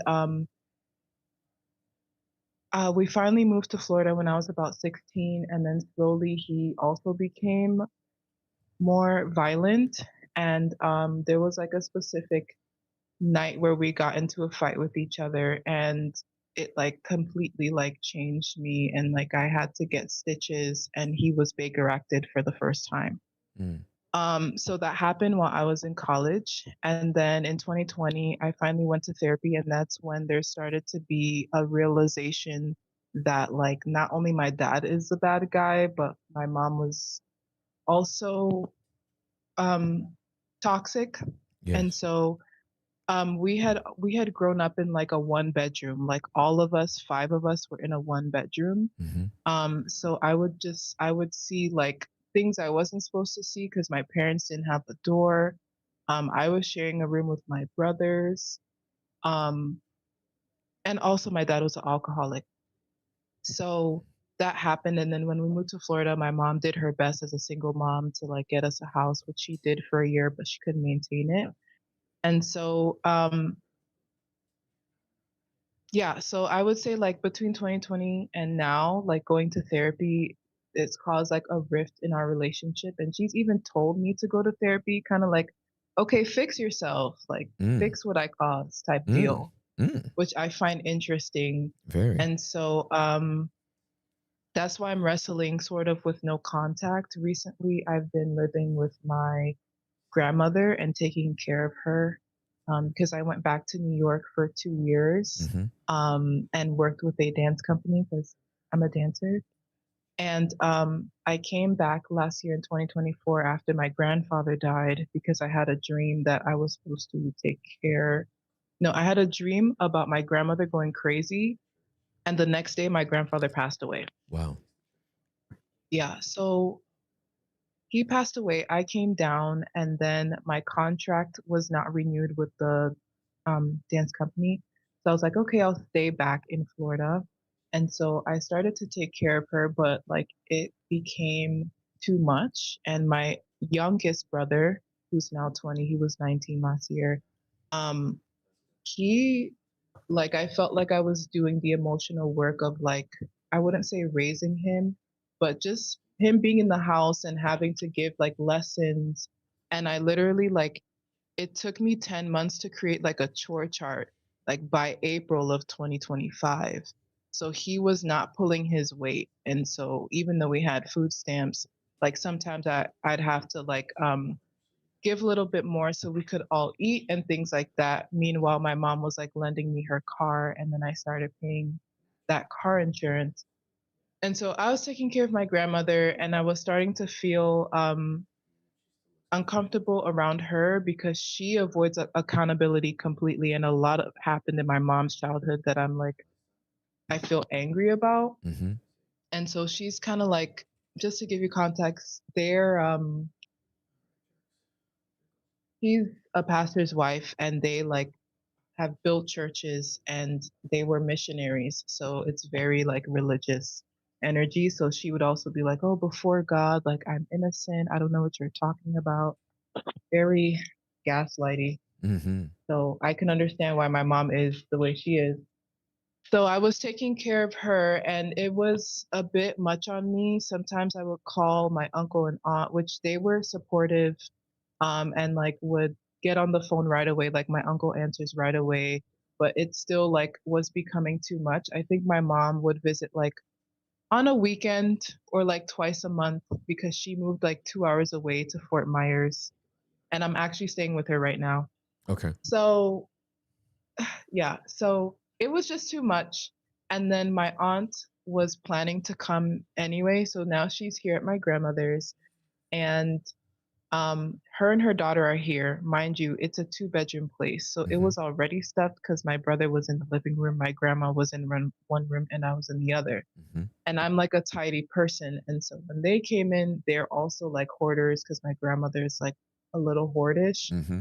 So I like took a vacation in July to Quebec, and it was very eye-opening. Like I learned about myself, I reflected, I learned about nutrition, I stopped eating meat, like all this stuff. I lost like 6 pounds. And so when I came back, I felt very like, oh, like I already started to cut off, my family and my aunt. Like we just don't talk anymore. Mm-hmm. But when I came back recently, it just felt like I don't want to be here. So I took a trip to Sarasota for my birthday, August 22nd. And I did that purposely because I felt like every time my family, like the vibes were off or they mess up my birthday. So I'm like, I'm going to celebrate it by myself. Mm-hmm. So that's where I am. And here I am currently. I went to my mom's place despite my feelings and telling her, like, sometimes I didn't feel safe around her. And I had a panic attack yesterday. Okay. And now I'm here. Okay. All right. What brought on the panic attack?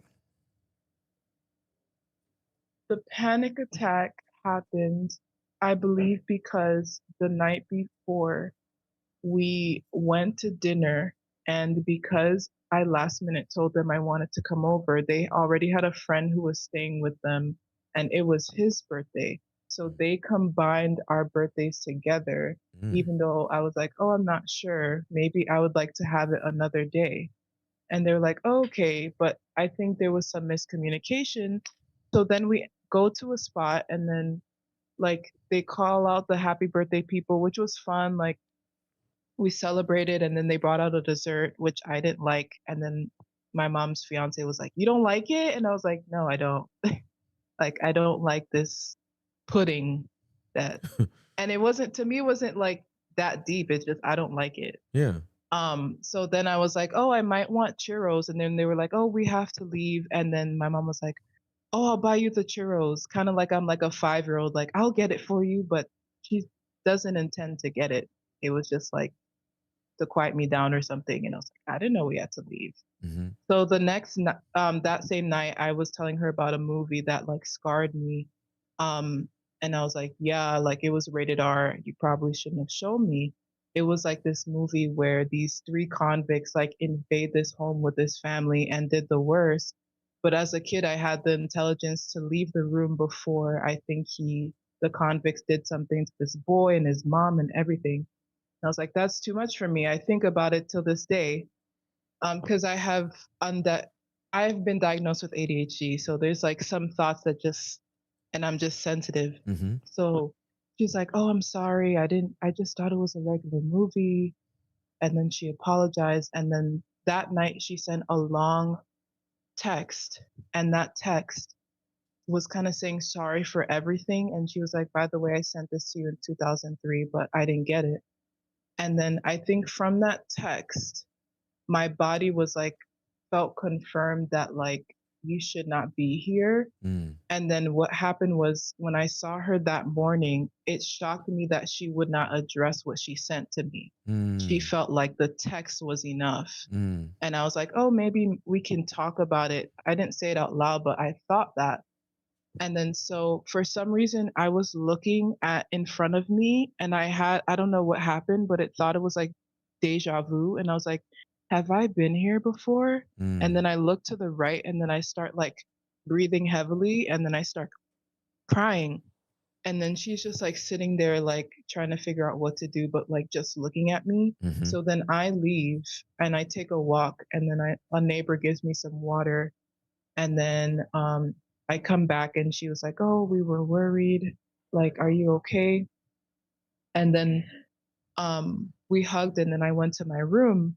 And then throughout the day, it kind of just dwindled down. It wasn't like, let's check on her. It was like the guest checked on me more than she did. And then she had like a lot of meetings. And then by the end of the day, it looked like she was distancing herself from me. She was very quiet and nonchalant. She's very passive aggressive. Clearly. And so I think because I sent her a text because I thought she was like over sharing something like my panic attack. So I was like, oh, just to make sure, like, let's just keep it between me, Davidson, and whoever. So I have privacy. And she was like, okay, I was just sharing with so and so. And I think when I share those boundaries or like something like that, she feels like offended or something. Mm. So I think that's what may have happened. So by the time I got home, like I came from the beach and like they were just like kind of over it. And I was like, maybe I should talk to them about it tonight. But then I messaged Hector and I was like, okay, I'll be on the show tomorrow. So Uncle Tim will give me language so I can maybe have the conversation today and be like well equipped, you know. Got you. Makes perfect sense. Okay. All right. So all of this is related. So I'm just going to, I appreciate the clarity for that. The second question was, what was the second question? The second question was conversation versus no contact. Got it. It was like, how do I know that, you know, I've done all I can or whatever? Because I felt like there's like this big conversation I'm supposed to have with my mom that hasn't happened because a lot of times I'm like, okay, I'm not ready. Mm-hmm. Or I feel like you don't even listen to me anyway. So my body's already like, she's not going to listen. For She's sure. not going to listen. For sure. So with me switching from different therapists, I think I just hadn't felt equipped. And there was even this one like biblical counselor who was like, you can't have the conversation yet. You need language because she's manipulative. And I was like, oh, I guess I'm not ready for the conversation. Got you. Okay. So, all right. And then the third question was? The third question, let me see. It was about stability. Yep. So correct. it Okay. was I stability remember. versus survival. Like, should I just flee because I've started like house sitting, which is how I got to Quebec. Yep. You know, and I'm like, I met with a woman who she has a course on it. So I met with her and I was like, "Do you think it's too soon?" And she was like, "No, like you could just start and get a job online and just, Great. you know, it doesn't matter that you're in a crisis." For sure. Okay, good. All right. So you've given me enough context and I appreciate it. Thank you for trusting me. First, I hate that you have to go through this. And unfortunately, it is a very common narrative amongst Caribbean cultures. Where are your people from? Fathers from Guyana, mothers from Haiti. Okay. All right. So this is more common than it is not, right? And so as the children become adults, we look back and we start to see like what did our parents actually give us or not give us, right? And we start making assessments and we're like, I don't think I need this going forward in my adulthood, or I may need this going forward. So I'm gonna say a couple of things.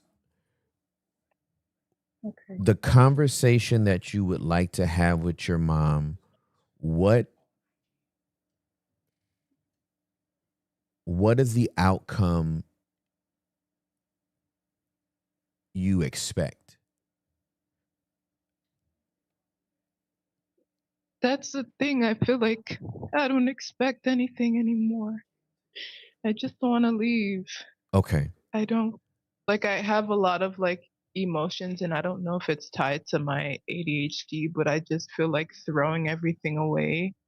But I'm like wondering if like that's what I'm used to because we would always run away from my father. Mm-hmm. Understood. Well, I love the self-awareness, and I think that's something that is, I commend you for being self-aware enough to know that you don't want to just trust your instincts because it may be connected to something else. Okay. Here's what I would say based on what you told me. Even if you had all the language in the world, right? If you were equipped to have the greatest conversation of all time with your mom, you would be equipped to have a great conversation. She is ill-equipped Yeah. to receive what you have to say in the conversation. So you would come in prepared, healthy, regulated, and she's still going to be dysregulated. Yeah. And twist your words and not understand and gaslight you and all the things, right? And that's if you had a PhD in communication and psychology and all the things, right? So if our expectation is she ain't gonna hear me anyway, then why have the conversation at all? I think I was actually looking for your permission to not like you know what I'm saying? Like I was Yeah. like, okay, all right, I don't need to talk to you because you don't effing listen. Right, Sorry. for sure. Yeah, no, yeah, absolutely. So Yeah. what I would say is, I would plan. How old are you? Just turned 29. Bye. Pack it up. Pack it in. Let me begin.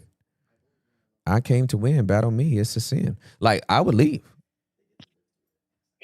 Right? I would chunk deuces, and I would say, "Mom, I love you," and you know, you'll probably have a better relationship with her once you have proximity and you can control how when you talk to her. Yeah, that's actually what I was doing because technically I've been living at my grandmother's. So I was just here because I was in Sarasota, which is closer to Fort Myers to them. This is my first time visiting their home because during my birthday week last week, it's funny, like that Tuesday, she's like, why don't y'all ever visit? Which I found funny that you would bring it up at this time. Um, so I was telling her I don't feel safe. So like I'm wrestling with being angry with myself because I feel like I went against my body and Mm. went to their house this weekend Mm-hmm. or yeah, Saturday night. Mm-hmm. So technically I'm really at my grandmother's and they don't understand me either. So yeah, it's time to leave. Yeah, for sure. And I feel like you have been you have been very kind and very patient, um with full awareness of the situation and the family dynamics that you have to navigate. And it is time for you to be in a place where you're not the peacemaker. You were parentified at a very young age. For you to be a very young girl calling the police to mediate for your parents, to mediate for your mom, you were assuming an adult role at a time where you should have just been a happy, carefree little girl. And at 29, staying in this family dynamic, you are still navigating that type of a role, and your body will relax once you give yourself permission to resign from that position. I no longer play this role in this family. Y'all gonna have to help yourselves. You're the oldest. You have two younger siblings. But if you are 29, that means that other boy is 22 or 23. Mm-hmm. And then And the other one is 20. and the other one's 20. They're adults now. They got to fend for themselves. Okay. They do not Writing get that down. Yeah, they do not get to have you as a second mom. That's where the inappropriate relation came. And like when I would tell her, like, this is literally your son. And even he told her, like, the parenting's not done here. Because I think she has this exhaustion of like, I was single and she's been through a lot. I think she was even sexually assaulted Mm-hmm. by my dad. And it's only like this year that I realized what I heard was assault Mm. and had to call the police. So it's very disturbing to know he was telling her to do this and twist this or whatever. And I'm Yep. like, so yeah, Yeah. the role of like being like a mother a little bit is like more so emotionally. And she's kind of tried to like dismantle, like, oh, I'm alone. And because she's taking care of things financially, I'm like, that doesn't mean like emotionally I wasn't helping you with Correct. raising my brothers. Absolutely correct. Absolutely correct. So yeah, like everybody's an adult now, and you have the opportunity to live your life. And if house sitting is the portal by which grants you this freedom, I would line up houses for the next year. I'd go on a little world tour. I'd take a house anywhere. Right. It's great. Like I had a great time in Quebec. It felt like so free. Yeah. You know, I was like, oh, people who, I'm aligned with, people that are celebrating me, Yeah. So No, I commend it. Yeah, so I would I'm big on having courageous conversations, but there are some conversations that are not worth having. I had a conversation with a work colleague, and there was another person that for all intents and purposes should have been at this meeting as well. but I did not want that person at the meeting because that person could not accept responsibility for their behavior. And we had 2 other instances where we had conversations. One was on the phone, one was on a Zoom call. So when I met with the person that I met with, I said, hey, I really wanted this other person to be here. But then I realized I would not put myself in a position for this person who had already not accepted responsibility in a phone call, had already not accepted responsibility in a Zoom call. I would not sit across this person in person and let them not assume responsibility in my face. Like, I have a boundary. So would I prefer to have the conversation with this individual? Absolutely. Is that individual capable, right, of processing that conversation with me? No, they're not. So that would be a waste of my time. And in your situation, I would not put myself, my body, my emotions in a situation where you already know what the end result was going to be, even if you were well equipped to have the conversation. Okay. I think I just needed confirmation of that, like, okay, no contact. My That's right. body was already informing me Mm-hmm. because I've been being more in tune with my body. Mm-hmm. So it was already informing me.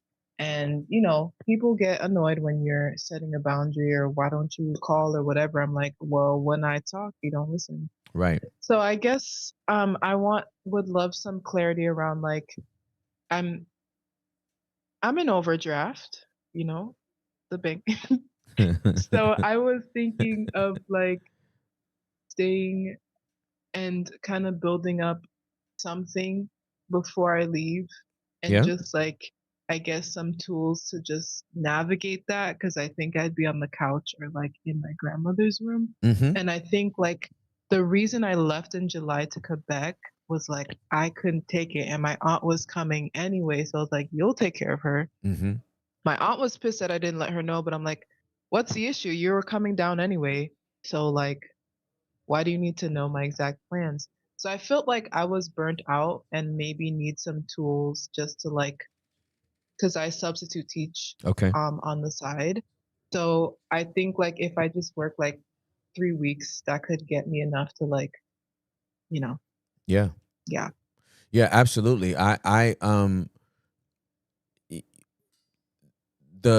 Your perspective changes when you have a goal. Right? When there's an end in sight, it changes the current situation you have to navigate. Right? So if you got to stay with grandma, whether you sleep in the living room or on the couch or you know, in the living room or in the bedroom with her, like in your mind, you know, like, oh, there's an end to this. Okay. This is a situation. It's not as tidy as I would like it. This is not my ideal situation, but I have a goal in mind. I'm stacking up this money and then I'm out. Okay. I can handle situations much better when I know there's an end. And once you set that goal, whether it's 3 weeks or 3 months, it won't matter because at the end, you already know I'm out on the other side of this. We about to be Gucci.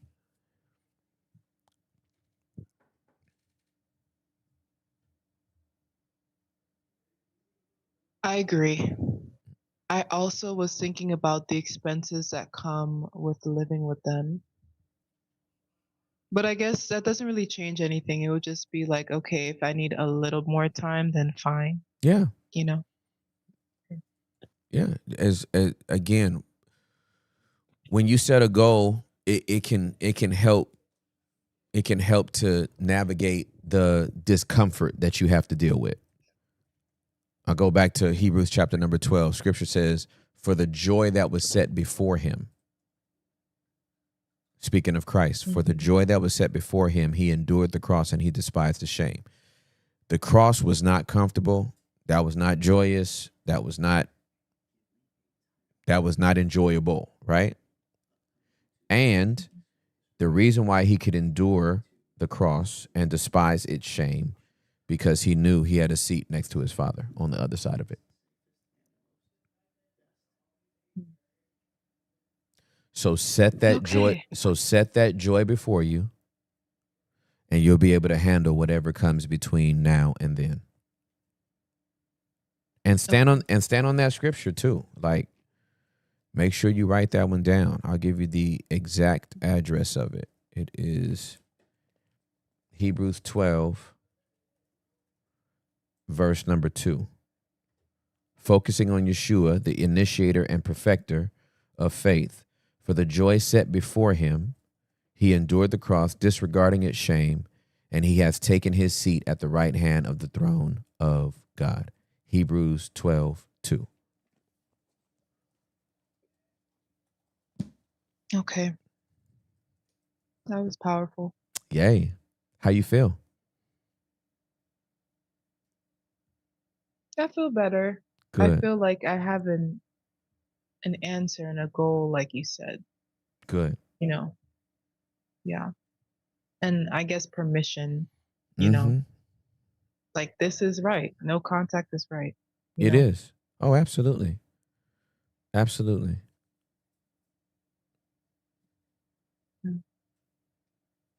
Thank you. You're so welcome. May the Lord's peace rest, rule, and abide within you, my friend. You are good to go.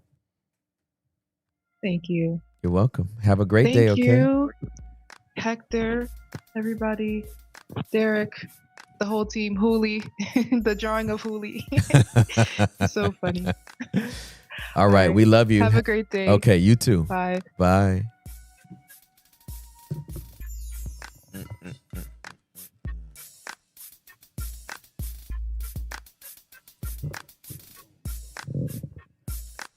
Yay. Praise the Lord.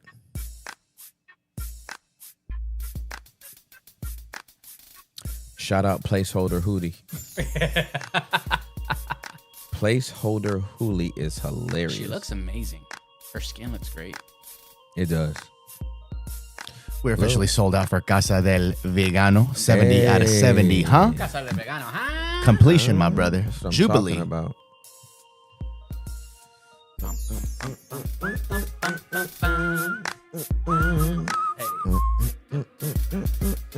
Mr. Tim, question for you. Yes. I need a little history lesson. So when you'd go back to these clubs in, was it the 90s or the 80s you were going to the clubs? 80s and 90s. Okay, 80s and 90s when you were going to the clubs. Did twerking even exist, or was that a later found type dance? So it wasn't called twerking back then. You got to remember. Humping? No. Okay. Two Live Crew. Okay. They got everybody beat Okay. in terms of bringing strip culture to the masses. Okay. And so while some variation of twerking has been going on for decades, Okay. the name did not come until mid to late 90s? Yeah. Or early 2000s, Maybe early maybe. 2000s. I The think probably- word twerking has been around that long. Yeah. Okay, a little historical twerk. Yeah, I would say probably early 2000s. I did not know that. Yeah. Okay, a little dust. Okay, for a fun fact, I'm not saying they are the originators of the word, but was it the Yin Yang Twins? Whistle while you twerk. So I feel like Yin Yang Twins had something to do with it. You know what I'm saying? Yeah. Like they had a song called "Whistle While You Twerk." Just see what year that came out, and that'll give you everything that you need to know. Wow, what a blessing. If you're It's married, a blessing? If you're married and you can have your wife twerk on you, that's a blessing. Now a lot of people might pervert and get a little freakster, but if you can get pop locked and twacked, it's great. Pop lock and talk. Within the marriage. The earliest musical reference to the dance move as it is known today came in 1993. 93. See, I told you. That's I told you. That's an old twerk. Early 2000s, twerking gained national attention in the United States through the likes of Yin Yang Twins with Told you. Whistle While You Twerk. What a Yep. blessing. But 93 is the earliest time. 1993 musical reference, the term twerk and the associated dance move first appeared in a recorded song in 1993 with New Orleans rapper DJ Jubilee's track, Do the Jubilee All. I've never heard that song. Never heard of him. Have you witnessed somebody twerk and whistle? Was this a thing? Or did they didn't mean it literally?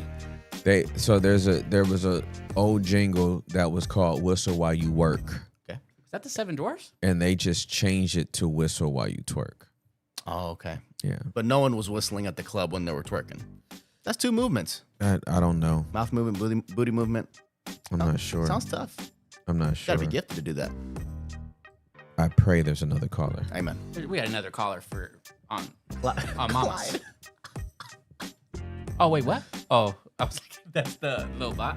On Discord, that's a little AI bot. Yeah. And Clyde is just talking mess. It appears you've been by yourself in this call for more than 3 minutes. That girl with the 159,000 texts should have got to Yeah. Clyde. The Bandwidth Patrol has asked me to disconnect you to save bandwidth. That stuff doesn't grow on trees. Okay, Do I Clyde. exist? Alan, are you on Wide Open, my brother? Let us know if you're there, sir. Do we exist? Do we exist? Are we air to you? Are we? Alan, we love you, and we're going to go ahead and disconnect and move on to the next caller. He literally said he's watching the stream and he's ready to come on next. So Second let's- line No, of the day? don't click Jay. We're rescheduled. We rescheduled Jay. Let's try Alan one more time, man. Alan, Alan, we believe going in you, for you, brother. bud. Let's go, dude. You got this. What's up, Clyde?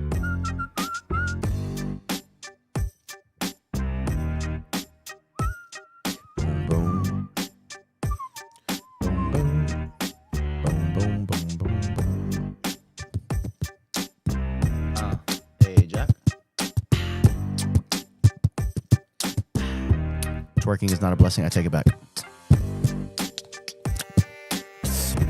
Alan, love you. See you later, big guy. Bye. No healing today. No healing today is crazy.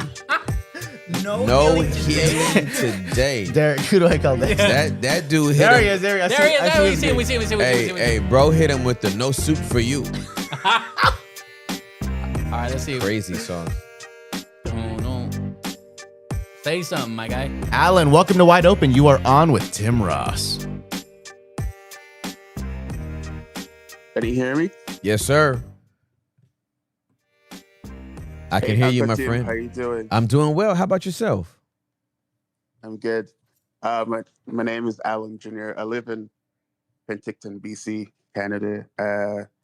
Big shout out to you guys. Thanks to Hector, Derek, Pooley, and everybody doing this show. Again, thanks to Derek for bringing me on last minute yesterday. It's been amazing.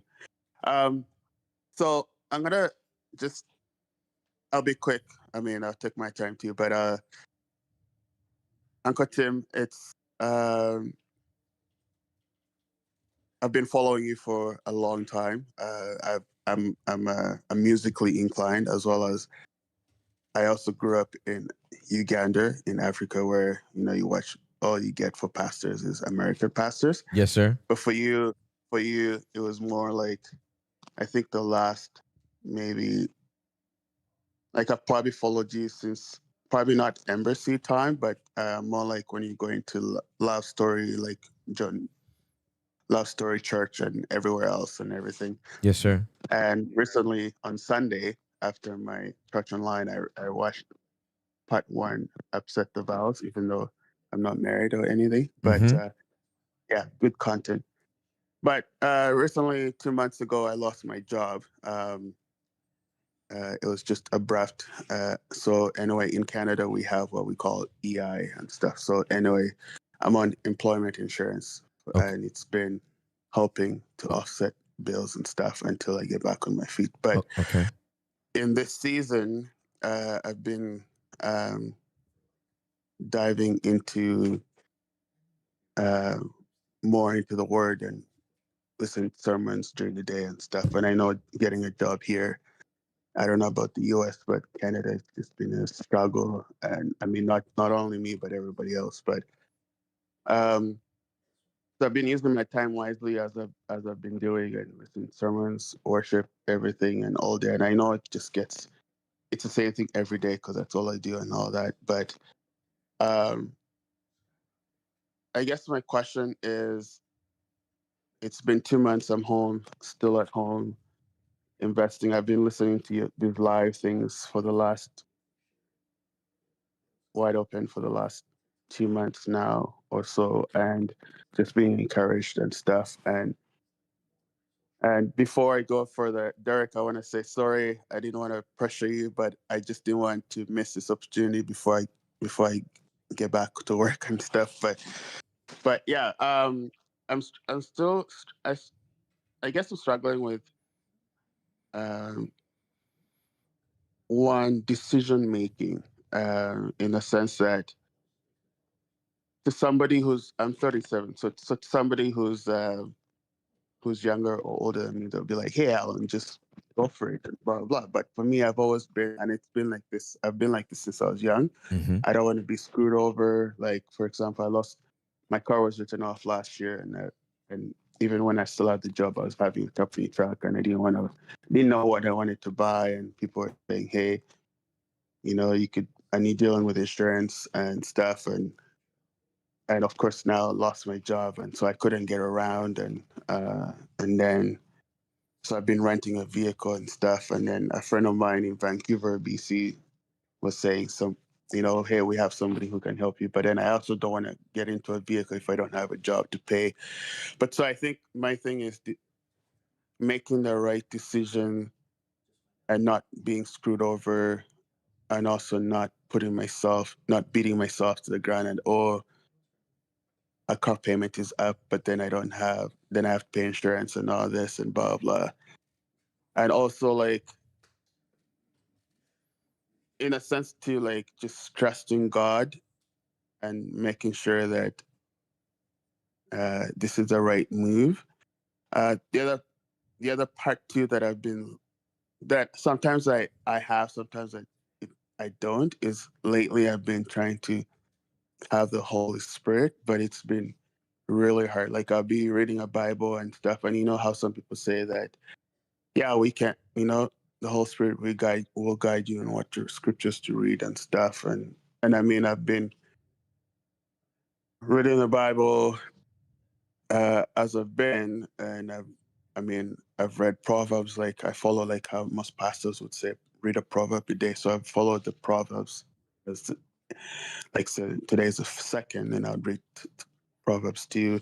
Mm-hmm. But then I feel like I'm dry and not like I read the Bible, but I don't feel like something is coming out of it in Mm-hmm. this. And even though I'm in this situation, I'm like, I don't know, and I lose like, and I grew up where nothing was handed to us; you had to work for it, blah blah. And so I'm trying to break out the curse of poverty, and I'm an overthinker, and again, just the trust in God in this season where, okay, I have no job, I have employment insurance, and now it's just like, where next? And then, secondly, the other, ques- the other question is about leadership in the church, where I know some of your sermons have touched on it, but I think I want to hear it from you because a friend of mine and I have birthdays in August, and we met up for coffee at this church, and we're talking about leaders and stuff. And I understand leaders are busy; they may not have the time for you. But where I'm trying to understand is, especially now in the situation where I'm unemployed, and now I have a friend who told my pastor that, hey, I have my buddies unemployed. Do you have something? Let me know. Blah blah. So context is when I seen my friend a couple weeks ago, he had told the pastor and said, hey, just so you know, my friend is unemployed. He's an hour away because I drive an hour to church if I every Sunday if I when I had a vehicle. And anyway, so when we met, he he had asked me, "Hey, did this so and so pastor reach out?" And I'm like, "No." And this is a senior pastor, and he was so frustrated because his daughter was sick and he had asked for prayers, and he didn't seem to reach out or care. And I get it, like they're busy, but I don't know why leadership people want to cover up. Like they'll be like, "Hey, let's go grab a beer or happy hour or whatever, or a bite to eat," and not really, and like trying to make things better, but yet, like, so I'm trying to understand why leadership in churches don't have the time to give the eye or be like, "Hey, let's invest in our people. Maybe they're struggling." And like I said, for my pastor in my church in Canada, in Kelowna, BC, in Canada, I mean, I get it. He's busy and he's a dad. His kids are grown now, but it's just, I just find this church, the leadership is not, I don't know. Like, it's, it's leaving not a bad taste in my mouth, but yes, I'm serving at the church, but it's just like, are we too, are we too in a rush to miss the little things and someone trying to give you the eye and maybe talk to them and maybe just share, maybe pray for them or whatever, or reach out when they're hurting. But yeah, so it's just, yeah. So question one is about trust and decision making, even though, and the Holy Spirit. And then two is about leadership in the church. And even maybe I just need a better understanding from you, or anything I could, again, language, anything I could maybe look in the Bible and to help with my situation right now between leadership and trusting God, and maybe going deeper, or anything that can maybe help me to, again, I don't want to rush into decision making and stuff, but also knowing that, yeah, because right now I don't have a vehicle, so I've been watching church online and stuff, but so I've just been wondering, like, um yeah, so it's just like, do I just get a vehicle and trust God to help me make the payments and help me pay the insurance and maintain the vehicle? Or do I stay put at home, watch online until a job comes in? But yeah, so it's just that, yeah. And I'm 37, and I feel really, again, embarrassed that I was let go at my job. And so people have been saying, "Hey, don't feel embarrassed. It happens to people a lot." But and I know in the US might be different from Canada, but it's just like, I've been following you for a long time, and I was saying, you know what, I need to talk to Uncle Tim because he speaks to me every time I listen to him, and I need to just maybe learn and grow and maybe see different things, maybe see things differently from his perspective versus my perspective. And even though, and yeah, I've called my parents and talked to them, and we, like, with my mother in a different province from me, usually we talk, if it's a long weekend, we talk for an hour and a half and or more. And we were doing the Bible study over the phone and all that, and encouraging me, and I was encouraging her. But, as a parent, I don't know, because I'm not a parent, but for her to, like, how much, for me, I'm like, how much can this go on, like, without a job and people not calling, and people calling 3-4 months later, and you're like, "Hey, remember when you applied?" So yeah, I just have those areas of struggle, and maybe you can help me. So sorry for the blur, but yeah, I just wanted to get everything out there. I know, like I said, Derek put me on last minute, so I had things in my head already from last night. So yeah. No, you've done great. Don't worry about it. I appreciate you sharing where you are real time with us,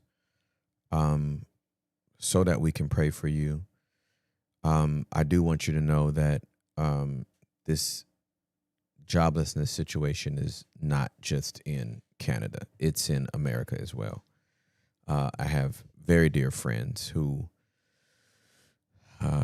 one was gosh, I think going on 2 years without a job in his field of IT after he was let go.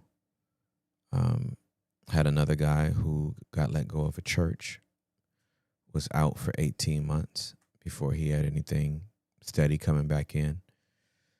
So you're not the only one, and I can identify with what it feels like when your income has been cut, reduced, taken away, and you still got to live, and you still got to eat, and you still got to get places, and you still need health care and all this kind of stuff. So income has been I'm getting an echo.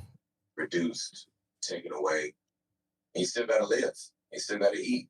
You still gotta get places, and you still I'm getting an echo. Need health care and all this kind of stuff. So, Hey, my bro, do you have the YouTube channel playing in the background? Reduced, taken away. Hey, Alan, you there, my friend? Yeah. Is that better? It's much better, thank you. Okay. Yeah, so so I understand it, and you know there is a Preston and I have an upcoming pod that we talk about how to navigate dry seasons, and one of the things that I want to bring to the attention of everyone through the question that you asked and what you're processing right now as you're in between jobs, for us as believers, we seem to question God a lot when we don't have employment. And we seem to think that if we don't have employment, then God's not with us, that we must have done something wrong. I think it's really good that we investigate every season of our life to ensure that we haven't gone outside the will of God consciously, right? If it's unconscious, the Holy Spirit will bring it to our attention. But yes, we should be aware of are we inside God's will or are we outside of God's will consciously, right? Outside of that, though, life is going to happen to us. And us being believers in Jesus Christ does not exempt us from being laid off of our jobs, from having to tap into our savings, to our savings running out, to having to ask somebody for help, having to get a loan, doing whatever that we got to do to get through a tough season. Those that are faithful and righteous to God are not exempt from going through life's circumstances and changes and negativities. Like, it's just not, the Bible has nothing to say about us being exempt from that. Jesus said, in this life we shall suffer persecution. That's an extreme case that the majority of us in the West have not even come close to experiencing. So with that said, I just want us all to breathe a little easier, knowing that we can be going through a tough season, and it doesn't mean that God has left us. He is with us through every single season we can go through. He promised to be with us. Jesus said, "Lo, I will be with you always, even until the ends of the earth." So he's with us, but that doesn't guarantee we're going to keep a job and not get laid off, or keep our car, or not have it repoed. Like, we just got to go through certain things, and you find yourself in that position. And my encouragement to you is not to conflate the season you're in, because it is a season. It's not a lifetime. Don't conflate the season you're in with your faith and fidelity and relationship with God, because they are not the same thing. Yeah. And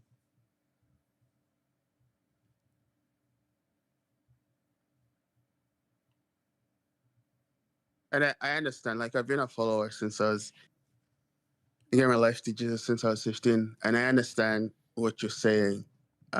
Maybe because maybe I'm in the season where I've never not had a job and stuff. But there you go. Like you said, it's a season, and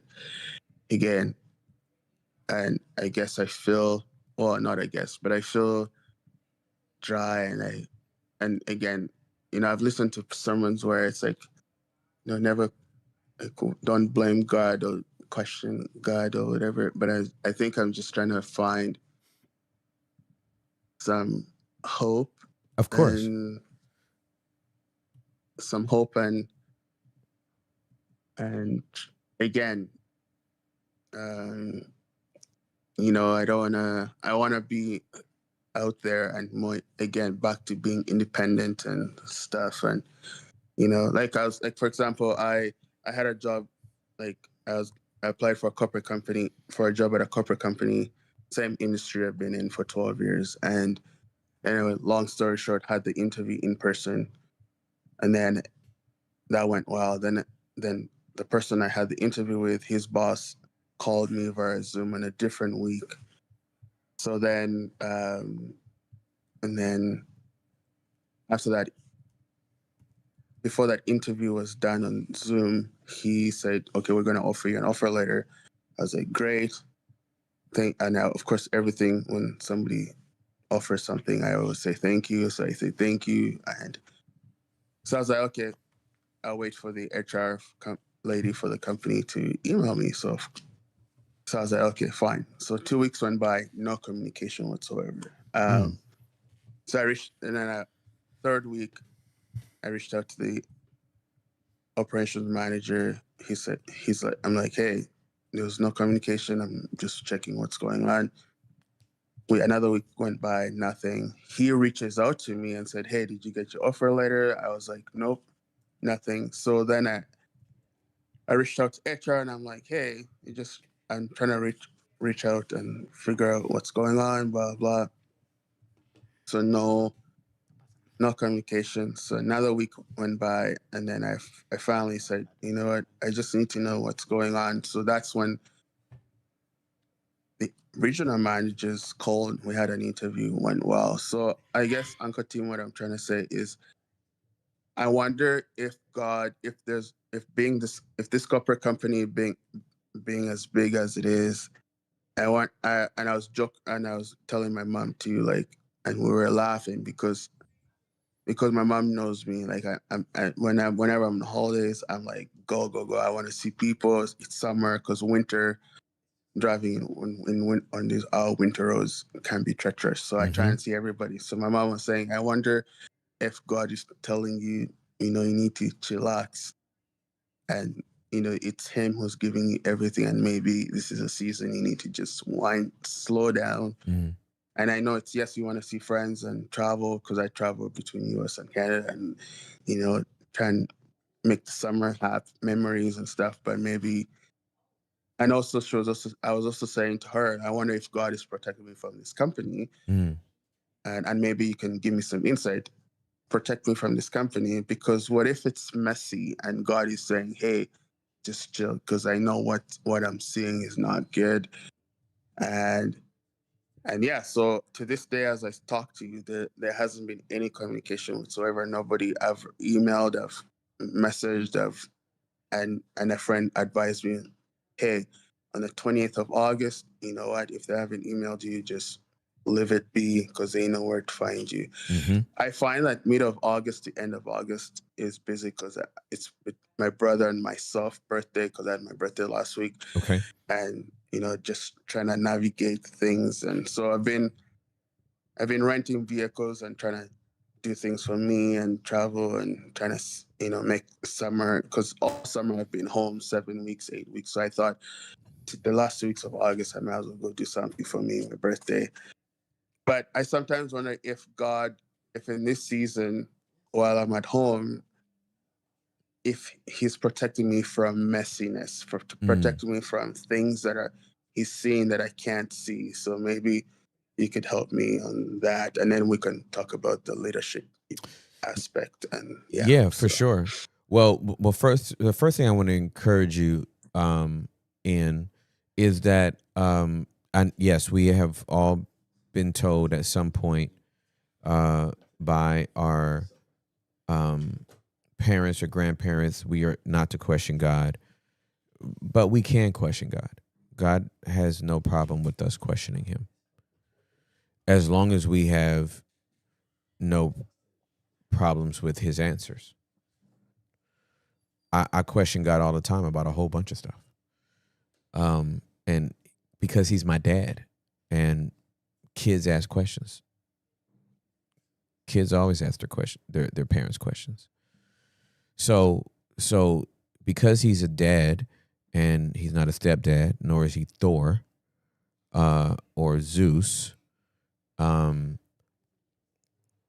Odin, we can question him about any and everything. And if you find yourself in this season having questions, a lot of questions, ask God about. You can ask God all the questions you need to. I just want to free you up on that, because so many people have been told they can't question God, and that's just not the truth. And the Bible doesn't even support that. So just want to say that. And then what I'll say about, the season you're in and you're navigating and trying to discern the voice of God on, is closed doors are sometimes even bigger blessings than open doors. Yeah. Like, we always pray for God to open up a door, but man, a closed door can be as much as a blessing as an open door, because I don't want to be nowhere God isn't. I don't want to have anything that God doesn't want me to have. So even though I might be upset, and even though I might throw a fit, listen, I thank God for closed doors. Closed doors keep me from something. And I'm glad I don't know what the something is. I want to be blissfully ignorant. I don't want to woulda, coulda, shoulda, man. If that door would have opened this, that, and that. No, I could have got signed to a record deal when I was 16 years old. I'm glad that door closed. That label was absorbed by death row. Who knows where I'd be had I signed that deal when I was 16 years old? No, I thank God for closed doors. I wanted to be in law enforcement. Closed door. Wanted to marry a certain young lady. Closed door. Like, thank God. Like, I'm happy. So I've learned to thank God as much for closed doors as I do open doors. And I just feel like in this season for you, patience is going to be key. And praise. Just don't give up opportunities to be thankful and to praise him, even though things are not going your way, even in between jobs. Just don't let those two things go. Patience and praise are going to walk you straight through this season.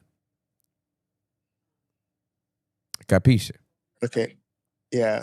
That makes me feel better. Again, I still, because like I said, I've always known God, and yeah, that definitely helps, patience and praise, Yes, because sir. like I said, I'm musically inclined. Yeah, good. But again, I just want to keep that, like, every morning when I get up at 7 or right at 7 when you guys start, Mm-hmm. and I listen in till you guys are done, and so after that, then I turn on and I turn off the noise, and then I read the word, and then after that I look for jobs and stuff, and then give myself a break and go back to the word. And I mean, like my mom would say, studying God and God's word and stuff never ends. We need it, That's right. whether you like it or not. That's So it's right. like, so that's where I think I found, like, peace and patience. And like I said, I pray, and I've written down prayers in my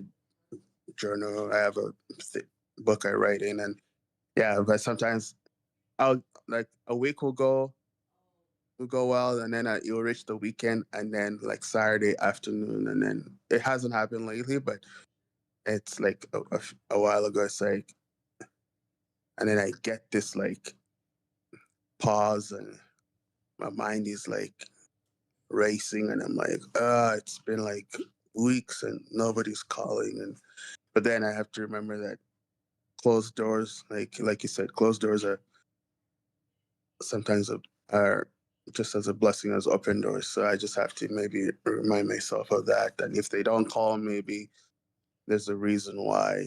And so, For sure. For sure. No, yeah. absolutely. I've been there. So The other thing too, maybe if you can touch on before we go to the leadership, is the Holy Spirit. yes. Like how, again, like like before when I had my job, I was in like, so the industry I was in the pest control industry. So I had the company vehicle, so I would drive house to house and deal with issues and customer issues. And then I'd have worship music. And then of course the Holy Spirit would speak to me and stuff, and like through a song, cause like, and then I would just keep that thought, try and keep that thought all day till I get home and sit down on my phone and send it to everybody on my contact list and just bless everybody. Mm-hmm. But now in this season, I feel like like how like how do I, and I've asked for the Holy Spirit, don't get me wrong, in my prayers and stuff, but I just feel like empty, if that's a word Okay. I could use. Okay. So maybe help me in that aspect, like trying to connect the Holy Spirit in this season, and maybe hearing more, and maybe because sometimes I beat myself down because maybe I've made a bad decision. So like for this company, because of taking so long, when I finished the second interview, I actually had another interview for a different company, different industry, and I got the job within 2 days. So so then I reached out to this manager locally and I said, hey, I got a job offer, blah blah. And so that first couple of weeks I was so like because um because now, if had I known the process was going to be 4 to 6 weeks with this corporate company, I probably would have just gone to the dealership Mm-hmm. and taken that job. But now here I am 8 weeks later, I'm still at home, and some people are asking me like, did you make the right decision? But I'm also like, I didn't know. I just thought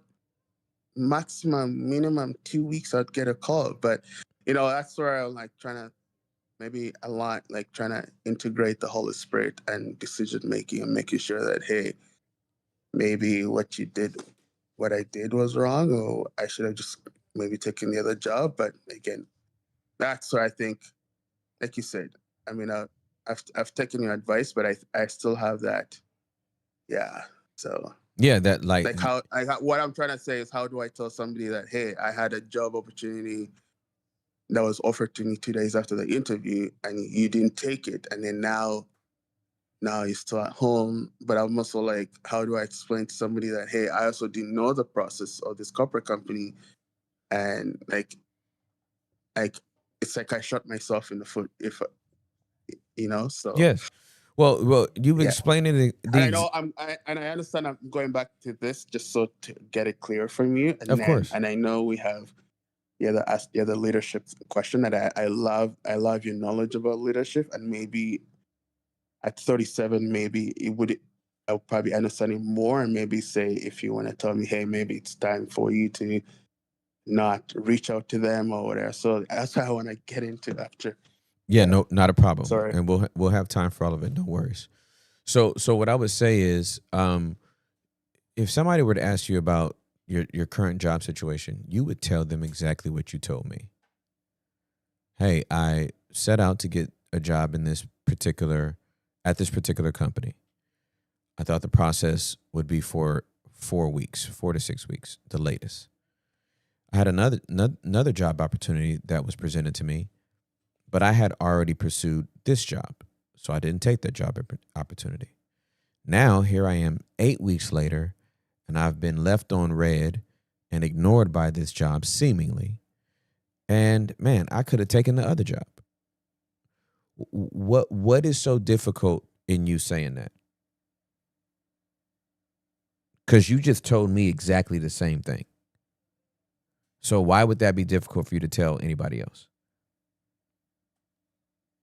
It's not difficult. It's just how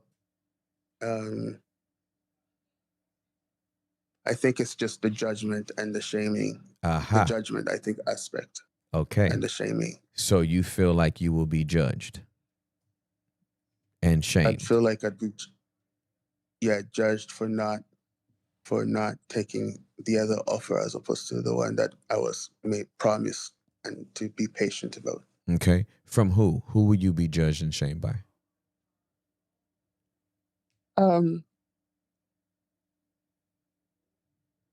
Well, I don't know, like my my peers from church or family, not so much because they would understand, Mm-hmm. but like just peers, really. Okay. Like, And you said people these are Christian peers. like Christian peers, and also none of my non-Christian friends know, like none of the other people, but just people locally or from the church I go to. Okay.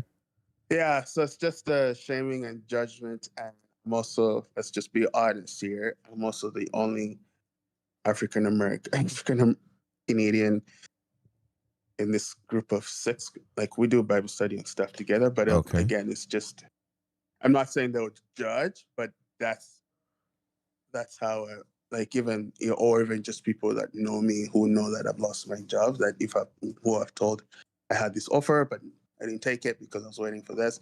So it's just that kind of, not saying that I'm getting judged, but it's just that I think for them it's like, hey Alan, it's been 8 weeks, what's up? So Yeah. yeah. So now I'm going to make some statements, and I'm not bringing an indictment on your peer group, your small group, anything. I just, based on what you're saying, I'm just going to tell you my thoughts, okay? Mhm. So if I were in a Christian community that when I was down and I made some decisions that I'm trying to navigate through, and I realized, man, if I could take it back, I would do another way. If I were to share that with my Christian community and they were to judge me and shame me, I would only be able to draw a couple of conclusions. Number one, these must be new believers of the faith that haven't been believers in Jesus for 10 days. If this was going to be their reaction to what I'm telling them about my life. Number two, there's some legalism going on and or some self-righteousness going on if they're going to shame me and or judge me based on a decision I tried to make with employment. So I bring that up to say, if you fear that, you must have heard and or saw them do this, say this about somebody else or towards another person's situation. Where is that anxiety showing up? Have they shown you that? Have they done this to somebody else, or is this coming from you? This is coming from me because most of them leave. I'm the only one that out of the group that lives an hour away. Everybody is in the same city. So, but this is just me coming from me, and I'm not trying to be negative about it. And I know who I like. I know myself to. I know myself to not worry about what other people think, but Mhm. also like just you know, uh, I let's face it, like being the only black guy in the group and the rest are white. But again, like I mean, they love me, but it's just like what's in the back of their mind, right? So that's all. That's where it's coming from me. I haven't seen it done to them, but Great. who knows? Like maybe they have done it to other people, and maybe So Okay. So you don't know that. It's coming from you. I appreciate you being able to be honest about that. Listen, let these white people see your life. Mm. Don't be scared of them. Don't be intimidated by them. Let these white people see your life. These could be the most loving white people you ever come across, but you won't know that if you're not vulnerable and you give them all of you. Let them see the totality of your life. If their reaction to the totality of your life is anything other than salted with Christ's character and lit by his light, okay, then we can move around. Then we can make different decisions. But don't let that black white thing be, I don't want these white people looking at me crazy. I'm the only black person. No. We're not gonna play that game. Mm-hmm. It could be easy. I can understand why you could fall into it. We just not gonna do it. Yeah. We just not gonna. I don't want to play yourself. You might have the dopest community you've ever been a part of,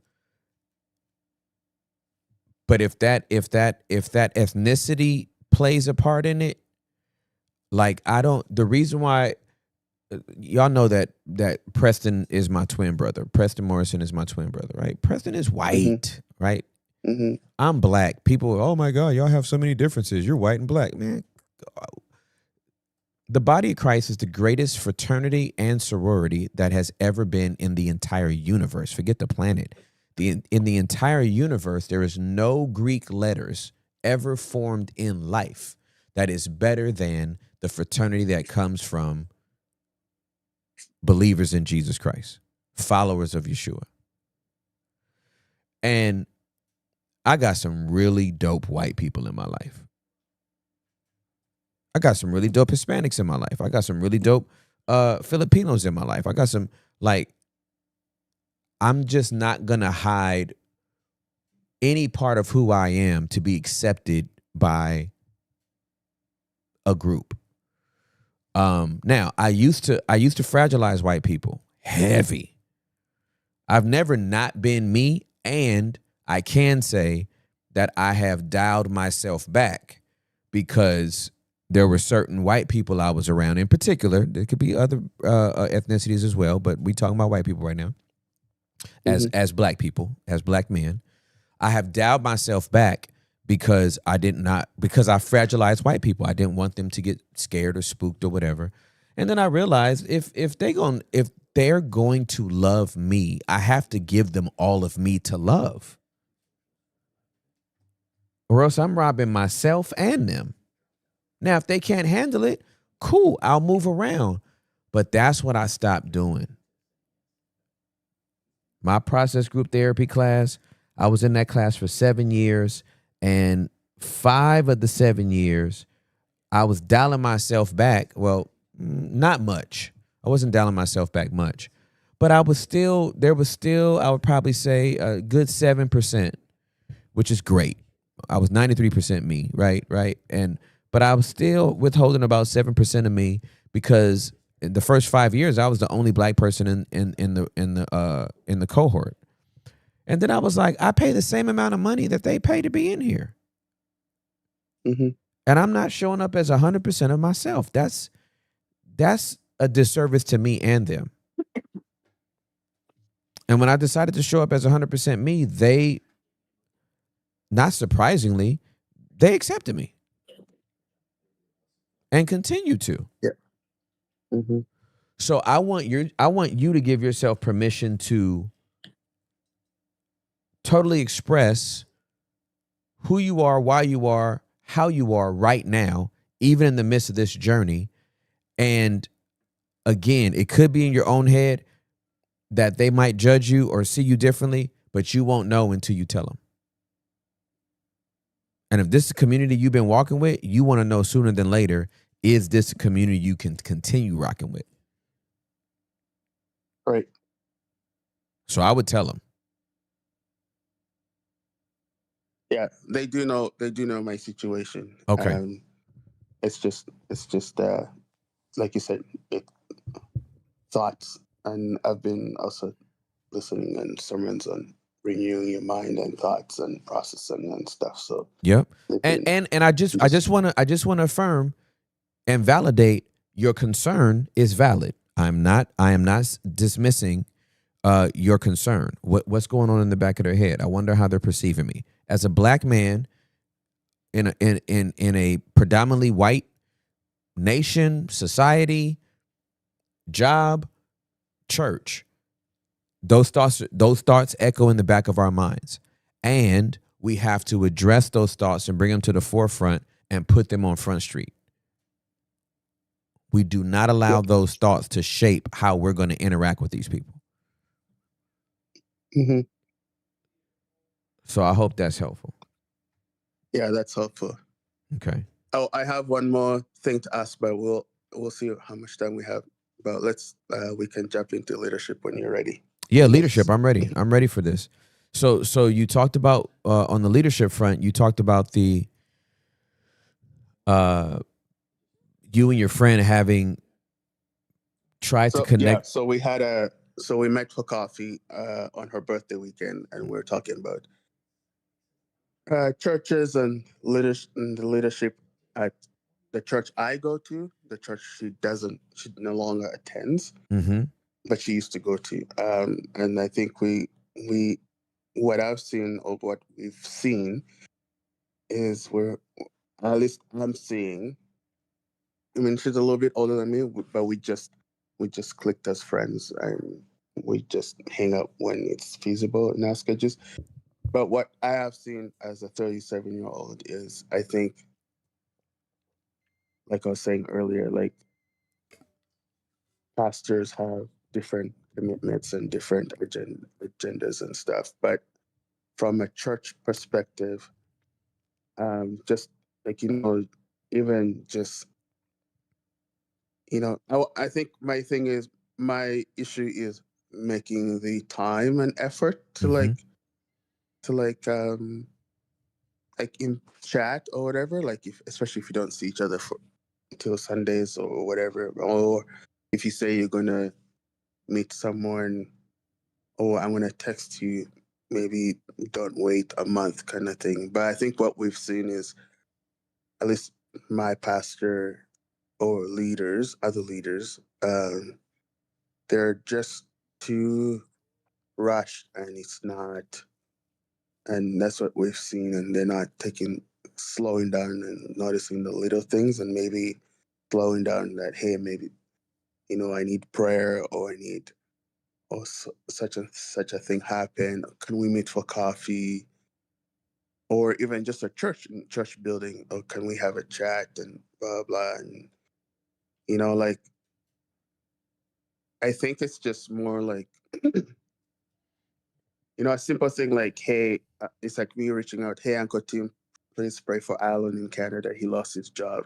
Uncle Tim says, yeah. Or Uncle Tim will call. But it's like when I said my friend had his daughter, she had seizures and whatever, he reached out to our pastor and for prayer and whatever. And I guess when he told me the story, he wasn't too happy on his react, like how he didn't reach out kind of thing. I don't know what happened there. And so it just gave him like a flashback of how he reached out to the pastor about my situation, because he's a finance manager. And when the pastor went to renew their lease, he had also said, hey, just wait a moment, I have talked to you about my friend.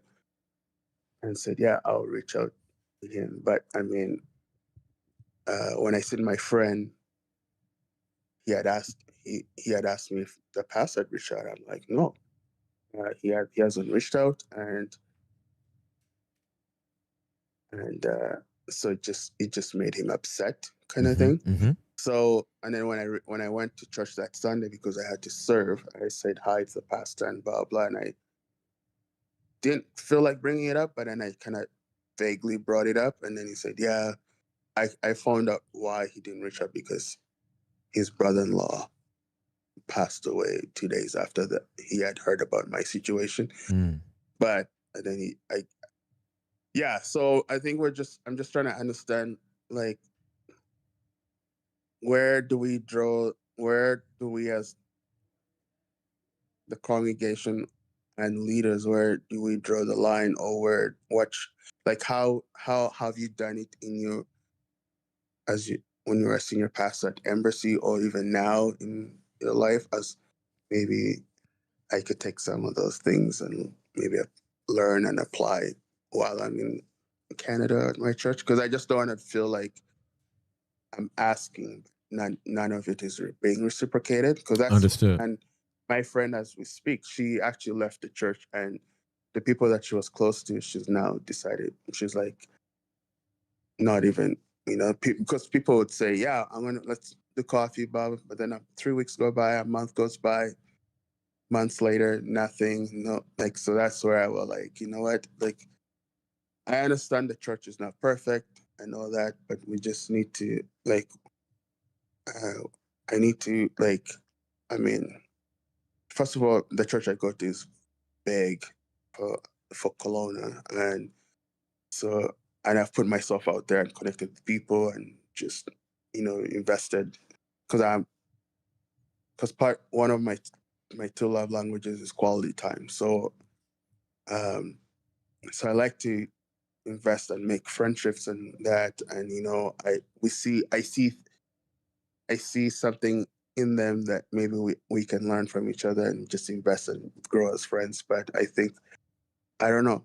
I don't know what it is. I feel like people are just in a rush and they just don't have the time, and I get it. We're all busy, but we have 24 hours in a day. And for me, growing up, I've always said the moment I hear somebody tell me they're busy, I'm like, I have a hard time trying to grasp. Like, I'm like what? Because there's a difference between being busy and being productive. Like, so we just need to, like you said, people just need to be honest. It's, for me, I've always said it's easier saying, hey, I don't want to do coffee, I don't want to hang out. Call a spade a spade. But Correct. don't beat around the bush. And so that's where I want to hear from you in the leadership aspect of the church and outside the church. And then I have one more thing that won't take long that just came up to my mind that we can, so. Okay, so on the leadership front, I pastored a church for 7 years. Obviously, when I planted the church, I had more time to meet with people than I did as the church began to grow. For the first 4 years of the church, after every service, I would go into kind of a meet and greet room and hug all the new visitors. And then our church continued to grow and grow and grow until my bandwidth and energy level would not allow me to do that anymore, because I would be out there greeting people until the final song of the next service, and then walk straight back into the next service to preach again. So then that's when we started having, other pastors greet the people and all that kind of stuff. I can, as a lead pastor, I continued to have meetings with people. Obviously, there were more frequently when we first planted the church than towards the end of my tenure in year 7. I could only meet with like one person a week for a meeting or a counseling session or whatever. So I agree with you. Busy is completely different than being fully committed. And it would behoove leaders to just be honest about where their energy levels are and where their allotments of time are. I'm a burden preacher, which means because of the time that I've been in ministry, I really don't need a lot of time to prep for a sermon, whereas I have other friends of mine who 40 hours of the week is dedicated to getting that 30-minute message or that 45-minute message.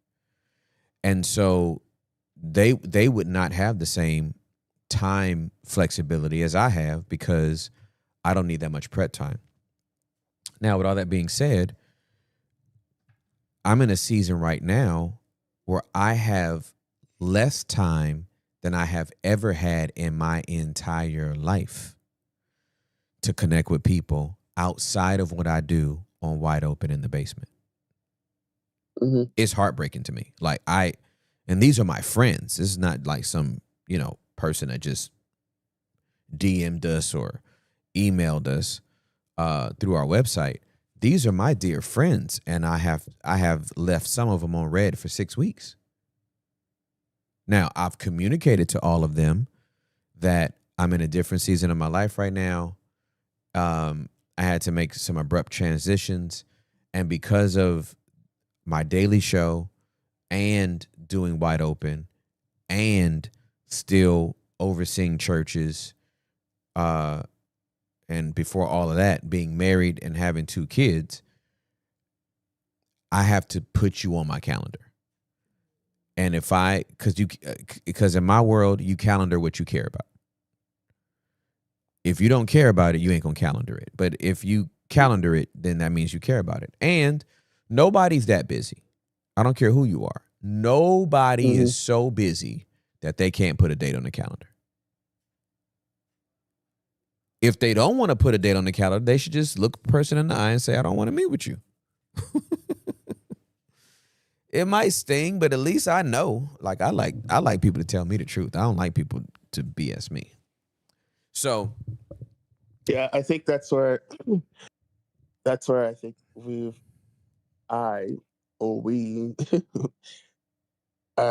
when I told my friend, I was like, you know what, going into this season or new chapter in my age, being 37, I think I'm just done with flaky people and people who just don't.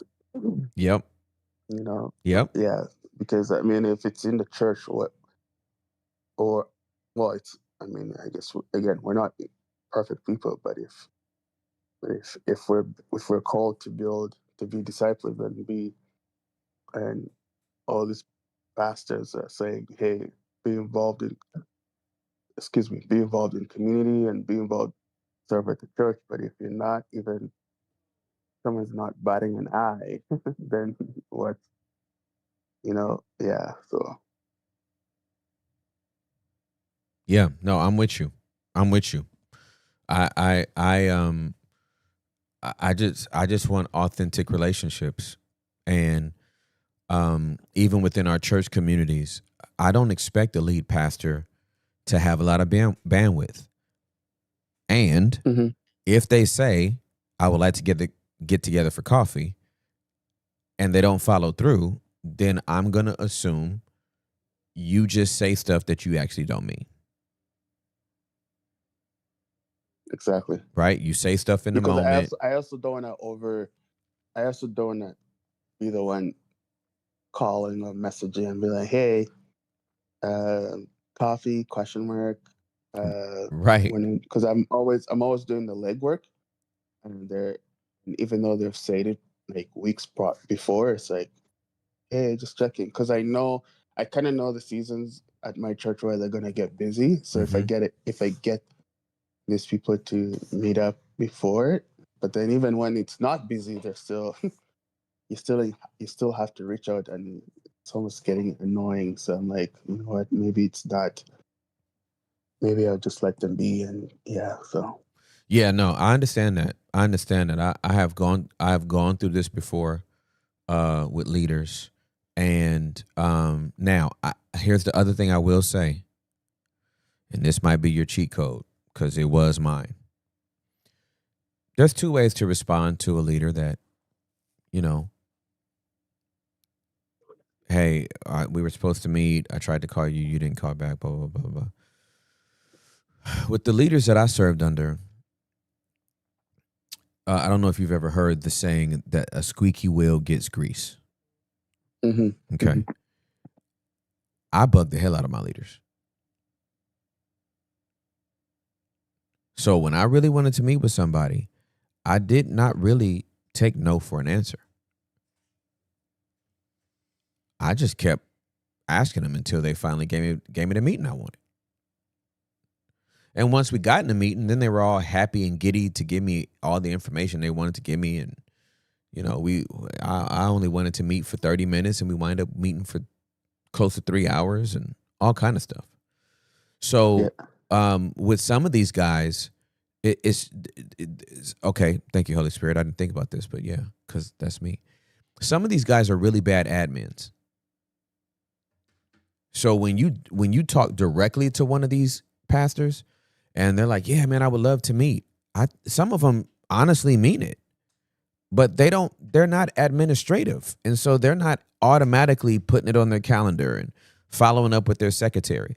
And sometimes one of the things that I would say all the time is, hey, is it easier for me to connect directly with you, or should I connect with your admin, your PA, in order to get on your calendar? And they'll be like, oh yeah, go through my admin. My PA will find a date for us and da-da-da-da. And that's how I wound up sitting down with all the leaders that I've ever sat down with. I don't take no for an answer. And I know that most of them are not great administratively, but if they have an admin and they care about their calendar, they're gonna go out for what's on their calendar today. I got a call today at 1:00 with a couple that I'm mentoring, and they were like, how do we get some time with you? I was like, get with Eunice and she'll put it on the calendar. The end. Because if you ask me directly, I suck as an admin, so I can't tell you how many people I've been like, oh yeah, definitely want to get together, and it's like 6 months later, and I'm like, bro, please forgive me. Just call Eunice. I'm terrible. I'm terrible. Yeah, no, that definitely helps, and yeah, that cheat code would work, because I think that's what I just need to do going forward, is asking them, and then if they're really bad, then if they'll forget, then I'll just go to the second question of asking if I can go through their admin, or yeah. That's right. Yeah. It's a beautiful So thing. the other last thing that I wanted to ask is, so I'm in a long distance relationship. So the girl lives 3.5 hours away. So of course we've been FaceTiming, talking and stuff. And then this is our first ever journey of me losing my job, and I mean she's been helping and stuff, and yeah. And I mean we're 4 months in, I mean, and thankfully I've seen her. We had gone 6 weeks, we're not seeing each other, but we've been talking, and then me towards the end of August, we've hung out and stuff, and I was just trying to see what does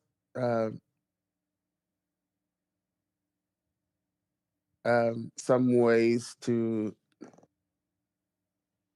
We've had conversations, like really hard conversations and stuff, and yeah, and I mean I'm a romantic guy, and that's for me. I've been that way, and I mean the relationship started how she wanted. I mean those boundaries, I've never crossed them. Mm-hmm. She wasn't ready. Like she was never ready for a kiss. So I mean we've hugged, but nothing, like no kisses, nothing. And of course, again, like the Bible says, you know, or most pastors say, wait, if you want to do more, wait till you're married, blah blah. So which we've been on the same page. But I think for me, I think it's just more, our love languages are different. Of course, do she can't perform or whatever. There's a word for it, but I think I'm just going to use perform, like my love languages, because one, we're foreign, the other, my second love language. I mean, she can't do over the phone, and Right. for me, her love languages, I can do them over the phone or message or email or whatever. But I think it's just more, maybe, is there any encouragement while I'm in this season of unemployment and also like being long distance. And I mean, the things that have come up, like, and she's not been in a relationship uh, I don't, forever, if I can remember. And I've been in a relationship here and there, but they haven't. I mean, I've had to end them because I've moved across Canada with their last company and stuff. So, and she's 38. So I'm just trying to understand or get some encouragement on how to navigate what other, like, I know she's stayed with me in this process, and but we're just trying to navigate how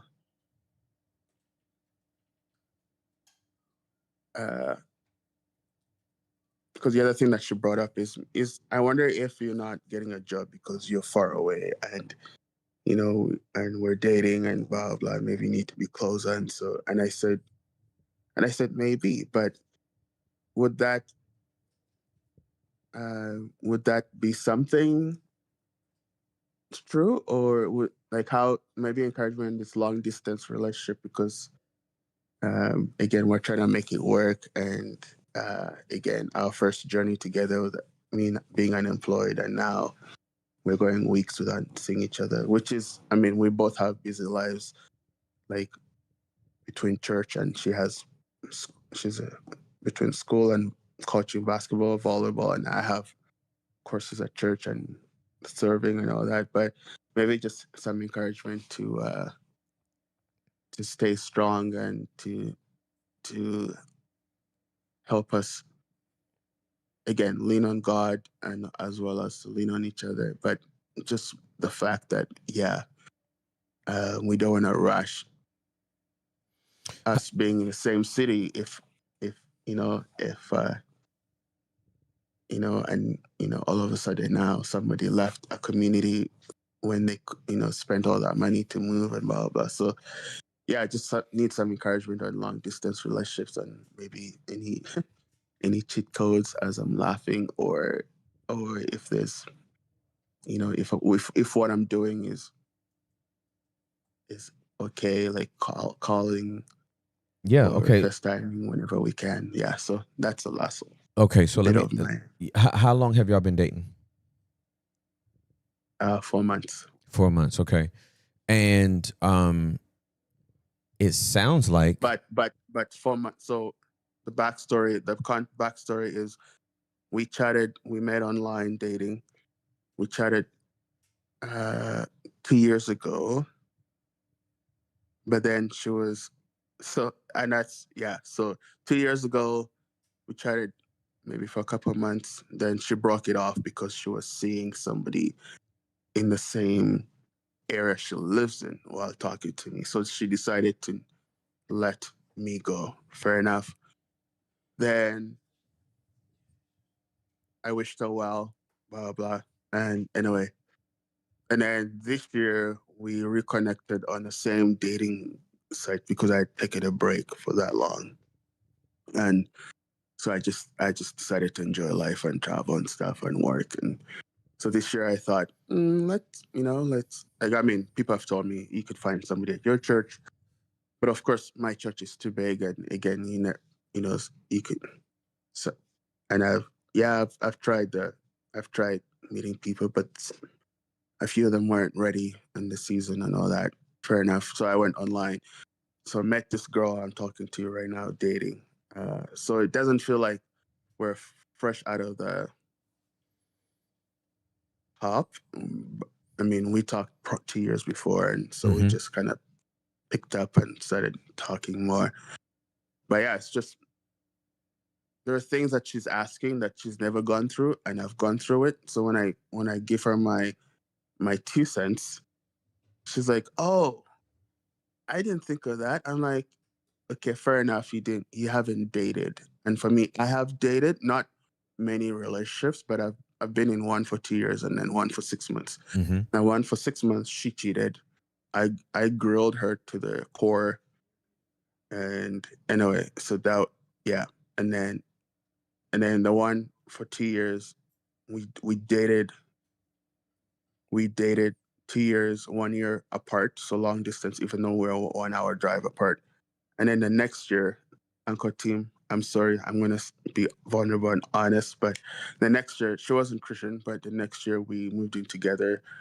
And I mean, she wanted to see how things would work and blah, blah. But again, you might think I'm lying for this next part. I'm going to say we've never had sex. We just stayed in the same house. And of course, we hugged, we kissed, and we had conversations as a couple, but we've never had sex. So when I tell things like that to my current girlfriend now, she finds it hard that how do you two. So there's things that she's asked that she's still, even like yesterday, she asked me almost the same question about sex and stuff. Like, were you initiating or blah, blah. And I'm like, I just didn't want to get there because of, it's hard to break a soul tie and blah, blah, blah. But, I think it's just me being like, I want to be like the tone of speaking, whether it's on the phone or text message, and just to maybe be encouraged that, yes, we're a long distance. Yes, we're not going to see each other more like till I'm back on my feet. But also to maybe you can help me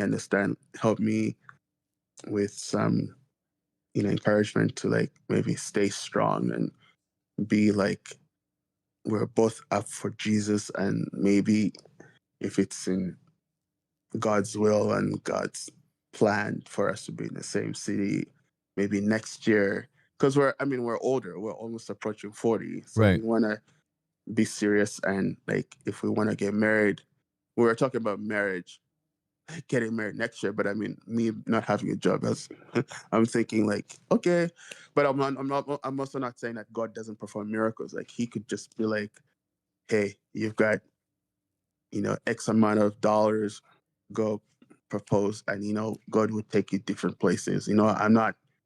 I believe that and whatever, but it's just encouragement from a pastor, from an uncle I've followed for years, and you as a parent to maybe be like, because I lost my dad 25 years ago, and I'm glad I have the traits of my dad. I'm the heir to my dad and stuff, but I'd have just learned to put myself out there and take courses on marriage, relationships, dating, anything. Reading books by Dr. Emerson Egrecho. I get, yeah. So like, yeah, so just some encouragement in along those lines, and maybe trying to help my girlfriend. Her name is Sky, Skye, to just know that, hey, what you have,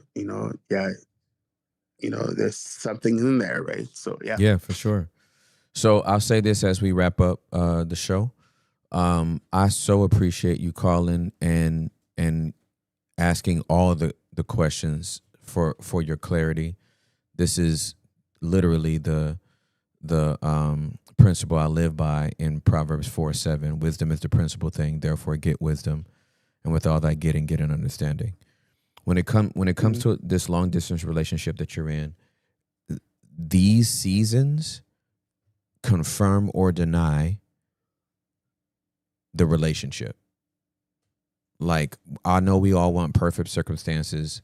I have the perfect job. I live in the perfect place. She has a great job and a great career. We're going to get together. We're going to pool our money. We're going to start our life together. Da, da, da, da, da. But it's usually in seasons like this when you find out if this person is really for you or for what you had. Did they really fall in love with you, or did they just fall in love with all the things that surround you? The career, the car, the place, the. In these seasons of uncertainty, when you still got a person that's down with you, that's how you know you're with the right type of person. And she sounds serious. Guy sounds serious, because I don't know of a woman who would look at the situation you're in now and say, well, maybe this is God trying to tell you to move closer to me. Like, that's actually an endearing comment that she made, and I hope that didn't fly past you. So, but my encouragement to you is, even in this situation, continue to invest in the relationship. I know you all have different love languages, and the love language you have right now, she can't meet that over the phone. But as the man, continue to sacrificially sow into the love language that she can take until she can reciprocate it back to you. Sow those seeds, and you will reap an incredible relational harvest. I love you, bro. Glad you called. We about to wrap up. Yeah. Have a great day. Thank okay? you. Thank All you, right, Uncle man. Tim. Thank Yes, you, sir. Hector. Thank you, Derek. Thank you, Huli. I know. Hope you're doing well, Huli. Thank you to everybody.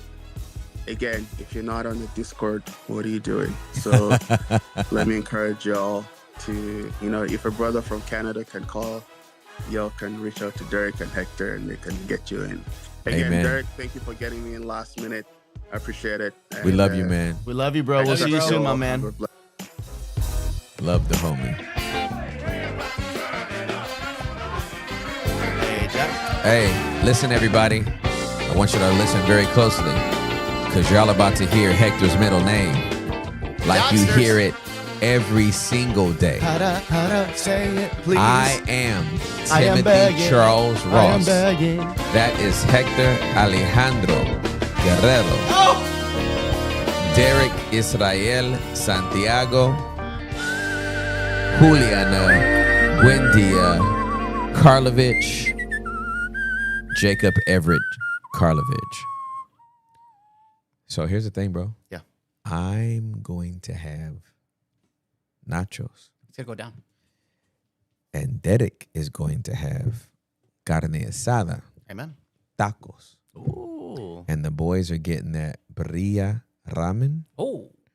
And the girls are getting something too. Ah. And I'm just super happy about it. Everything's okay. Everything's okay with all the worked whole out. world. It all all worked out. It all worked out. You got your middle name. Thank you. You don't have no more bones to pick. What a blessing. You know what I'm saying? And all is well. Amen. Everybody's been bringing up, there's a guy out of Florida, him and his I don't know, admin or whatever. I don't know if it's chick or side chick or admin or something. Yeah. But there was a church. They were like running a church and then they got busted by like the FBI. Yeah. But they've been zooming in on bro for a long time. Maybe we'll talk about it tomorrow. Did you know? Never. You ever preach at a church? Never. He's like, I need the belts, the Louis Vuitton belts. To hold up my girth. Girth? Peace.